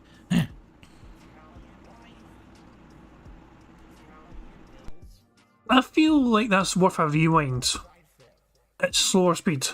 Because I think it's actually hard for some people to keep up with 1.75 at times, as for me as well. 1.5 speed for that toxic, salty, positive variant. They're stupid and they come to things. No, Fire Emblem Engage is not on my list. Duh! Giant Emily Crab says, all the people have access to the entirety of their internet for any kind of entertainment, but then they'll come specifically here to your stream just to tell you they don't like your podcast and it's dumb. Yeah, that's how people are. They're stupid. People are stupid and they come to things they don't like just to shit on it. Why? I have no idea, because I don't do that. Why would I waste my time purposely seeking out things I know I don't like to say they're bad? Instead, I would like to find things I like and enjoy those and say they're good. You know, positivity versus negativity. So people are being constructive in his chat, saying, look, you seem to be fucking... You could just get a head start in the game and get right into gameplay if you've got nothing to talk about. Phil is clearly... You've got a fucking podcast scheduled for roughly 90 minutes. Okay, fair enough. But you run out of things to fucking talk about after half of that time, Phil. So therefore, why don't you just fucking say, okay, we've got through everything we need to fucking get through, we've run out of things to talk about, there's no contributions to shout out, how about we just fucking get a head start and get a bit more extra gameplay crammed in there? Let me send a tweet to let people know, let me make a post to let people know that the fucking things in the gameplay's going to begin a bit earlier than usual. That's all you'd have to do. All you have to do is fucking make a little quick fucking community post maybe, and tweet, and then just fucking say, okay, we're playing like 15 minutes sooner than usual, or 30 minutes sooner than usual. But no, he has got to stick to that ridiculously stupid schedule. He is so goddamn fucking a slave to his own schedule. He cannot deviate from it whatsoever. In case someone gets fucking lost from that goddamn schedule. I was like, why is Phil playing the game earlier than usual? I am confused and hurt. And what the fuck are the Denhead's going to fucking do? Email and complain? Phil, I am really disappointed to see you fucking started gameplay 15 whole minutes earlier than usual. For this, I am not going to give you money ever again. Sincerely, some bozo. But people are stupid. Why do you think drama is so popular on YouTube? Why do you think toxicity is so popular on YouTube? Because people are dumb and immature. That's really the only explanation.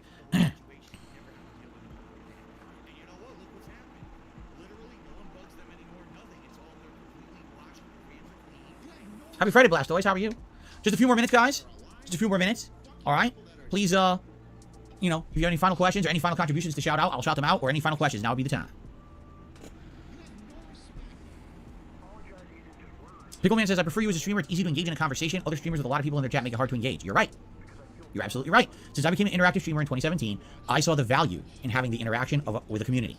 It changed my mindset of content creation. It made me understand what I had been missing all of those years. Tips. Really? Phil, really? It made you realise in all these years you're missing on tips. Immediate financial gratification. Are you for real? You this motherfucker. Shut them out or... Fine, I'm going to end it, let it play, but fuck this cunt. Alright, please, you know, if you have any final questions or any final contributions to shout out, I'll... Well, there's another thing. Any final contributions to shout? Imagine, like, priming your fucking audience. Hey, by the way, guys, there's still a bit of time left in the podcast if you want to give me fucking money. I mean, guys, Bingo's almost over. There's plenty of time for you guys to fucking see Phil dance, and fuck off. Just if you want to give me money, I'll give you money. If you don't, then just fucking finish your podcast and start a fucking gameplay, Phil. It's infuriating. I'm seeing this guy operate sometimes. It really is. He thinks it's a perfectly normal fucking thing to do. To fucking constantly remind his audience, by the way, guys, run out of fucking time. If you want a fucking podcast contribution, you're fucking running out of time to give me money because the podcast is going to end soon, and you guys will miss a chance to give me money during the podcast, and then you fucking have to do it during gameplay instead. Oh no! Fuck off. Shout them out or any final questions, now would be the time. Pickleman says, I prefer you as a streamer. It's easy to engage in a conversation. Other streamers with a lot of people in their chat make it hard to engage. You're right. You're absolutely right. Since I became an interactive streamer in 2017, I saw the value in having the interaction with a community. It changed my mindset of content creation. It made me understand what I had been missing all of those years, that I had been ignoring my audience and treating it as, oh, I'm just playing by myself and everyone listened to my commentary. I love this. I keep telling you guys, I would not want to give up that. You know? And a lot of people are like, well, why don't you change and become a drama content creator and this and that? Why would I even make the content? What's the point? Right? That's not what I do content for. When people come out and say, Phil, the content you made today was meaningful to me. Whether I was having a bad day, something was going on in my life, I just needed to laugh. I hung out with you, we had a conversation, I watched you play a game, you know, we laughed, we had fun. Kagome is literally fucking begging for you to fucking pay attention to him earlier on because he's not going through something right now in his life. Kagome seems to be going through some shit and you fucking didn't even acknowledge that. There was barely anyone in Phil's chat at the time. Phil was busy chatting away to someone else. So I say he was busy, he wasn't actually that fucking busy. He typed in response to some guy's fucking dumbass username. But Kagome was literally looking out for Phil to fucking reach out to him and just fucking maybe some sort of reassurance not shit, you know what I mean? Phil, I don't even think Phil's aware that Kagome seems to be suffering something right now. If he is, who knows? Who knows? You know, it's possible. But no, he doesn't give a shit about his fucking audience. Let's be fucking real here. He only fucking cares really about the fucking bottom line, him getting his fucking money that fucking day. If he gets a fucking slow stream, that's gonna be his main fucking priority. If today's fucking stream for him only gets him barely $100 fucking or even less, then that is gonna be a big fucking problem. That is gonna be Phil's fucking priority, addressing that a slow fucking day compared to anyone else fucking in his chat and all that shit for saying anything or doing anything or that shit. There's nothing, for fuck's sake. I don't know, it's just... I like how it chats as well. I mean, I was trying to avoid the autism word earlier on when I was talking about Phil's schedule and his fucking absolute hatred to deviate from it, yeah, but I said this before, I've very nearly made a video on Phil being on the spectrum.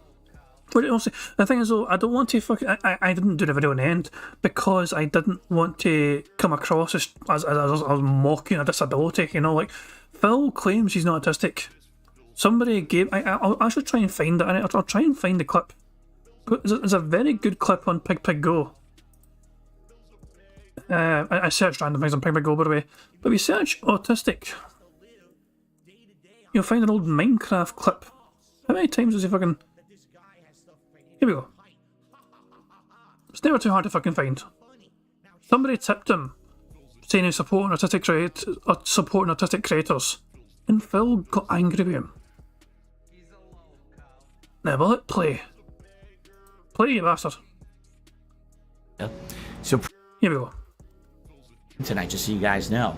I kill filters, or what are the tractors? I have no idea.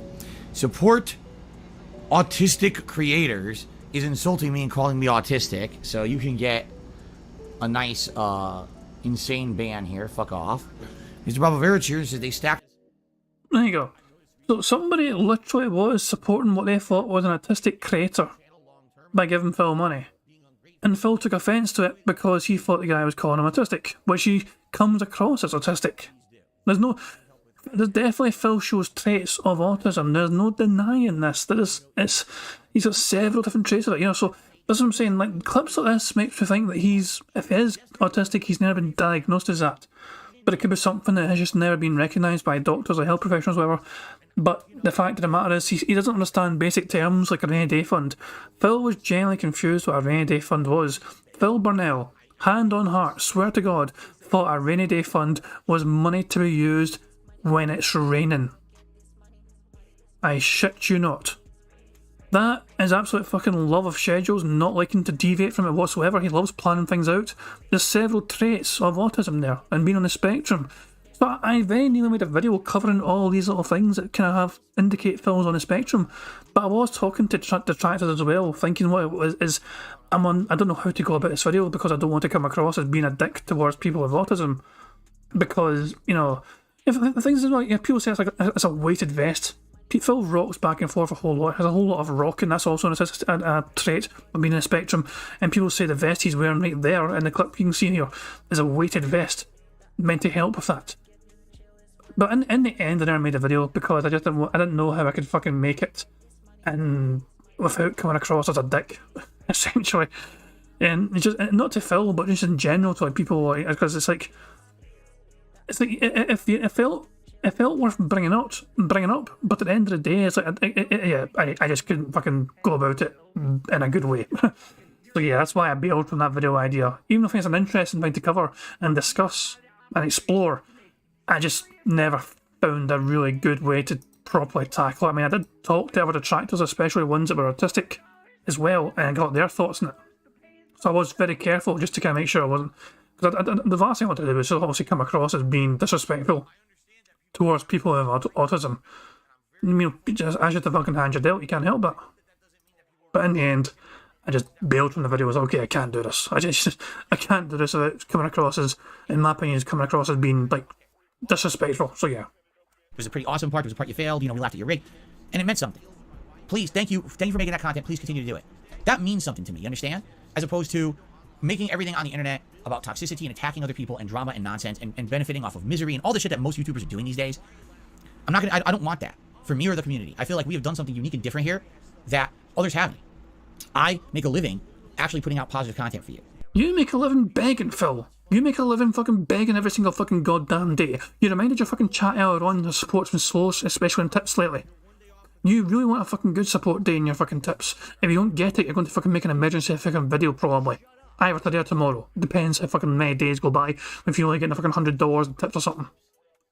But nah, Phil, you make it perfectly fucking clear your fucking motivation for streaming is not for the love of the game, it's not for the love of the community, it's for the love of fucking dollars and more dollars. The mighty American dollar is the be-all and end-all of why DSP Gaming is still doing what it's fucking doing today. I don't have to shill product. I don't have to shit on other people constantly. We could just be honest with each other and have a good time. A lot of places can't do that anymore. That's sad. But we've stuck to our guns over these years. I haven't really changed, right? If everything I've improved for the better. I stopped being toxic. And that's why so many people, they want to intrude upon that. They want to try to impose. He stopped being toxic. When? Can anyone find that when Phil stopped being toxic? I'm very curious when Phil stopped being toxic. Oh my fucking god. He is breaking my brain. And it wasn't a big brain to begin with, so it was not hard to break, but still, my poor tiny little brain cannot handle this bullshittery going on from Phil. When did he stop being toxic? I'm very curious. Phil, when do you think he stopped being toxic? A lot of places can't do that anymore. That's sad. But we've stuck to our guns over these years. I haven't really changed, right? If everything I've improved for the better. I stopped being toxic. And that's why so many people... I haven't really changed. I stopped being toxic. There's an oxymoron right there, Phil. If you say you haven't changed, and then you immediately follow up with I stopped being toxic, then clearly you're not. You have changed. It doesn't correlate. It clashes. That logic clashes. Oh my fucking god. They want to intrude upon that. They want to try to impose themselves upon that. How dare Phil try to take himself seriously instead of as a lol cow? Because I am serious and my content is meaningful and I'm not just a lol cow. But they can't see it because that's all they've become. They've become the jokes of the internet and that's what they focus on and they can't even see past that. They just see tunnel vision of money for being a joke and toxic. We're different. Really, we're different. And that's what I like about this. That's the difference between me and everyone else they try to compare me to. Because I'm nothing like those fuckers. I'm not doing YouTube boxing to make $1. They're out of their fucking minds. I would never do that dumb shit. And dumb myself down and degrade you guys down to that fucking level when we can put out good shit every day and have a great time together. Phil, you degrade your fans on a daily fucking basis. You mock them on a daily fucking basis. You call them on a daily fucking basis. You fucking, ask Jade if he enjoyed walking around Disney and the guy's in a wheelchair. You fucking say super blind man, you can't see what I see and the guy's fucking blind. Robin Wheel's pissed off from your fucking content because you pissed him off too many fucking times and he was in a wheelchair as well. You fucking prey on the fucking vulnerable, the fucking disabled, the fucking mentally fucking challenged because that's what people in your audience just fucking gravitate towards you. You're the champion of the fucking, the fucking, undervalued. You're the champion of the fucking mentally dented. You're the champion of all these fucking people, Phil. These people gravitate towards you because they see in you as some sort of fucking hero because you managed to fucking take your fucking dent-headed ways yourself with your fucking dumbass fucking hairline being all the way it is because your fucking mother combing your hair every single fucking day until you're 16 years of age.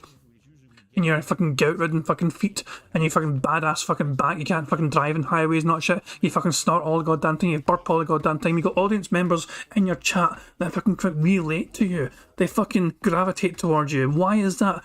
Because they fucking see in you hope. They see in you a champion for them to fucking put all their fucking hopes in because their lives are fucking hopeless. Their lives are fucking practically meaningless whatsoever because they don't fucking have much to look forward to in their own fucking private lives. But you rose above all that fucking shit. You managed to fucking take your own goddamn fucking brand and turn it into a barely sustainable fucking career, even though it's basically living off your fucking the charity of your own fans, funding you on a daily basis.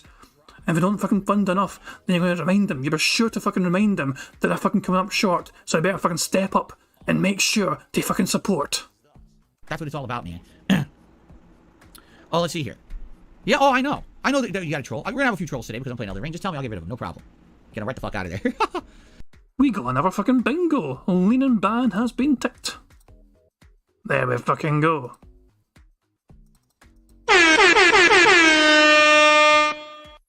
I got a $1.25 tip from Puffy Nipples.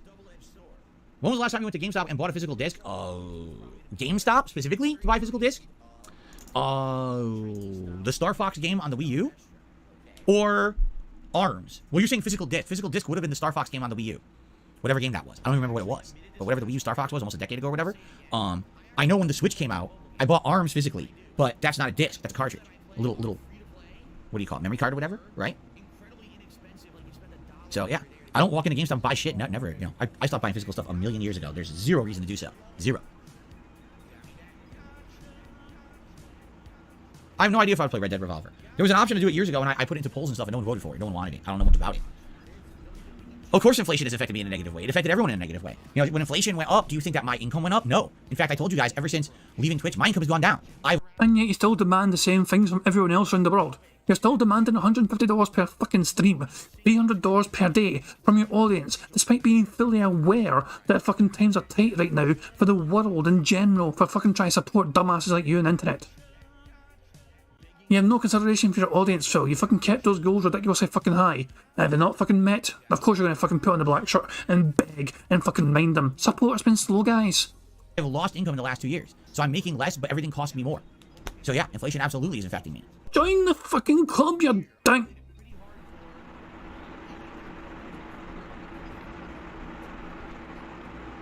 How's my skin? Yeah, annoying. I still get rashes on my hands. I still get itchiness. I still get dryness. I have cream to put on them. I'm just gonna probably have to deal with it for the rest of my life. I don't think my hands will ever be better. I don't think that, I think that's just an issue I'll put up with forever now. Nothing I can really do with it. Much like my ear infections. It seems like the older you get, the more susceptible you get to this chronic shit, and I'm just gotta put up with all this crap. It sucks.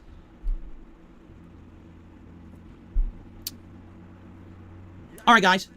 That's enough of a podcast for today. I think it's time for us to get ready for the show, meaning the main event, my second run in Elden Ring. So thanks for being a great audience, great attendance, by the way. I am going to take a brief break to use the restroom, but it won't be long, because I want to jump in and not have to be interrupted when I'm playing Elden Ring. Okay? So thank you. Great show. Thanks for your interaction. Thanks for the engagement. For the few who did support the stream as well, thank you for that. Hopefully that will happen during the stream today. And... Shut the fuck up. Are you actually fucking, literally just sneak, hoping and begging for another... Hold on, one more time. Thanks for the engagement. For the few who did support the stream as well, thank you for that. Hopefully that will happen during the stream today. Wow. Right, fucking pray for a fucking miracle for fucking people to turn up and give you money during Elden Ring. Fuck off. How many times are you going to fucking remind your audience you demand money from them? And this time of year, just remember my slogan. Shut the fuck up. That's my fucking slogan. Get on with the fucking shit. You need to take a few minutes rest, or break, I should say, to use the restroom. A few minutes rest? Hold up. Okay, real quick, let's get set up. And I do need to take a few minutes rest, or break, I should say, to use the restroom. Fucking lol. Few minutes rest? Yeah, because sitting in your arse waffling away for fucking 90 minutes fucking knackered you out, Phil. Begging profusely for fucking 90 minutes, having Q&A because you're running out of shit to talk about. And then we're going to jump back in. I think what we're going to do, we just beat Godric. I think we are going to just very quickly retrace our steps in the castle, because if we run backwards, I think we can get a gold seed and run into an NPC like right away. So I think I want to do that first, and then I think we're going to go get Patches, who we skipped. But then I think we're going to go straight into Liurnia. There is a lot of stuff we skipped in Limgrave. For example, the Underground Well, Part 1. But I don't think I want to do that yet. I think we'll do that later. Maybe we'll do all at once later. I think I want to head into Limgrave because everyone's saying all the good stuff for Glintstone Sorcery is actually in Limgrave. So why delay that? Why not just go right into Limgrave now, right, today, and see what we can get? Fair enough? Okay. Excuse me. All right, guys, so let's take a quick break. I'm going to run some ads for you while I use the restroom, but I'll be right back, and then we're going to start, so I'll see you in just a few. So he's going on break at 12:32. I wonder how long he was away this first time out. Yesterday, Phil was away for 15 goddamn minutes. A 5-minute break turned into 15 minutes for him. So 12:32 right now. When will he be back? Fast forward. Oh, he's definitely in it now. Hold on.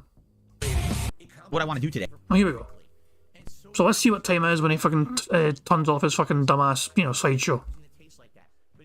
All right, guys, I'm back. Let's get started. I have a lot of ideas of what I want to do today. I had a lot of suggestions, actually, so listen up. Here's a few suggestions. 12:45. Used away for 13 goddamn minutes. 5-minute breaks, Mars. Suggestions that have been made. First of all, I think I do want to go right back into the castle, and I think there's a golden seed right in there, and there's an NPC to save right before Godric, so I think I want to run back to that area and do that. Then, since I have the great room from Godric, I think I want to go to that tower and power the rune, so we'll probably do that. I think I want to go save Patches, because we skipped that, and I think I want to save him as the NPC. We killed him in my first run by accident, so I want to save him. And then I think we'll go to Liurnia. Unless you guys have ideas. Someone had suggested I do the Var or Vari questline. I don't know how to say him. It's the guy with the white mask you run into right at the beginning of the game. I didn't do that in my first run. I don't even know how to do that. So I kind of missed out on doing that quest, and some people suggested I maybe try it. So I don't know. I would need your help on that, because I actually don't know where he is or how to do it. Let me grab the controller. Get this going. Millicent's questline? Well, that's coming up. Remember, Millicent's questline is for when you eventually get to Caelid, which we're not really doing yet. Definitely we're going to do Liurnia before we do Caelid. I mean, that's my build, is to do this shit in Liurnia, right? Darjak says you want to head to the South Island, eastern side, to get a spell slot. Interesting. The spell slot will actually be important this time around.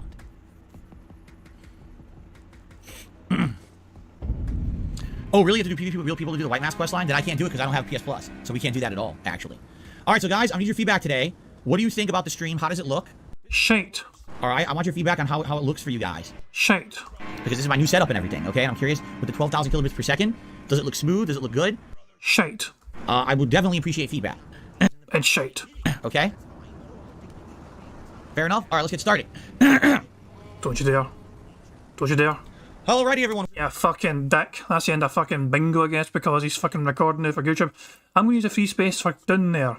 We're 2 away from a goddamn full house. Fuck you, Phil. Yeah, fucking dork.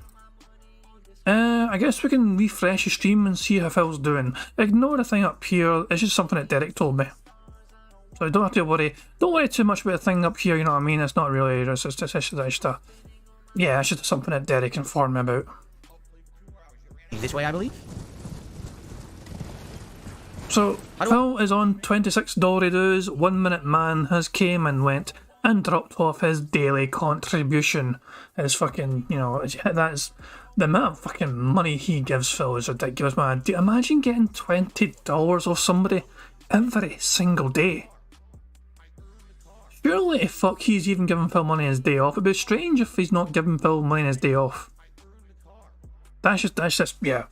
Anyway, that's going to end up Bingo, guys. That's a wrap. I'm going to end things how I always end things, by playing the Notorious PIG contributions made by the excellently talented Pixar Animations, who of course made the intro as well. So if you want to see the intro again one more time, rewind to the start of the stream and it plays over and over, whatever. But it's a great he's updated it. He has new details in the fucking thing. He has new wee things going on all over the place in the intro. He added a couple of wee suggestions.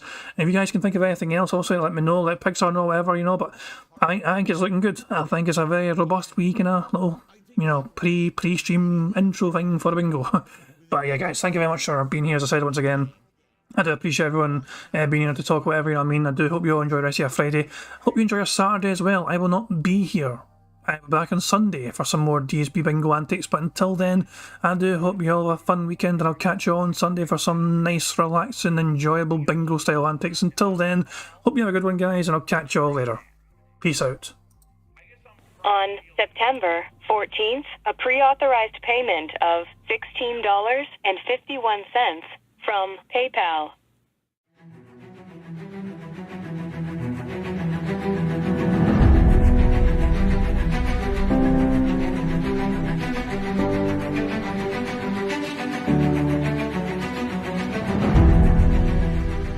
All right, Luna Mills has tipped me $1.30. It says, "I'm back. What's your favorite type of shower?"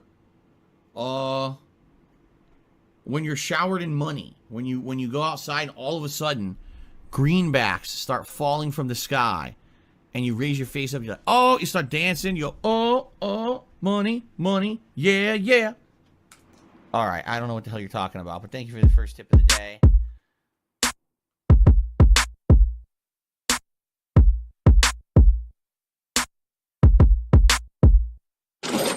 Money, money, yeah, yeah. Money, money, oh, money, money, yeah, yeah. Money, money, money, money, yeah, yeah. Money, money, oh, money, money, yeah, yeah. These contributions are mandatory. Money, money, yeah, yeah. Money, money, oh, money, money, yeah, yeah. Money, money, money, money, yeah, yeah. Money, money, oh, money, money, yeah, yeah. These contributions are mandatory.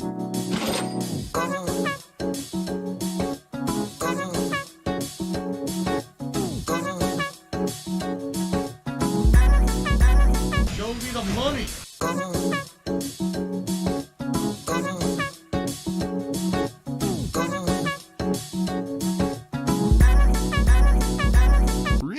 Money, money, yeah, yeah.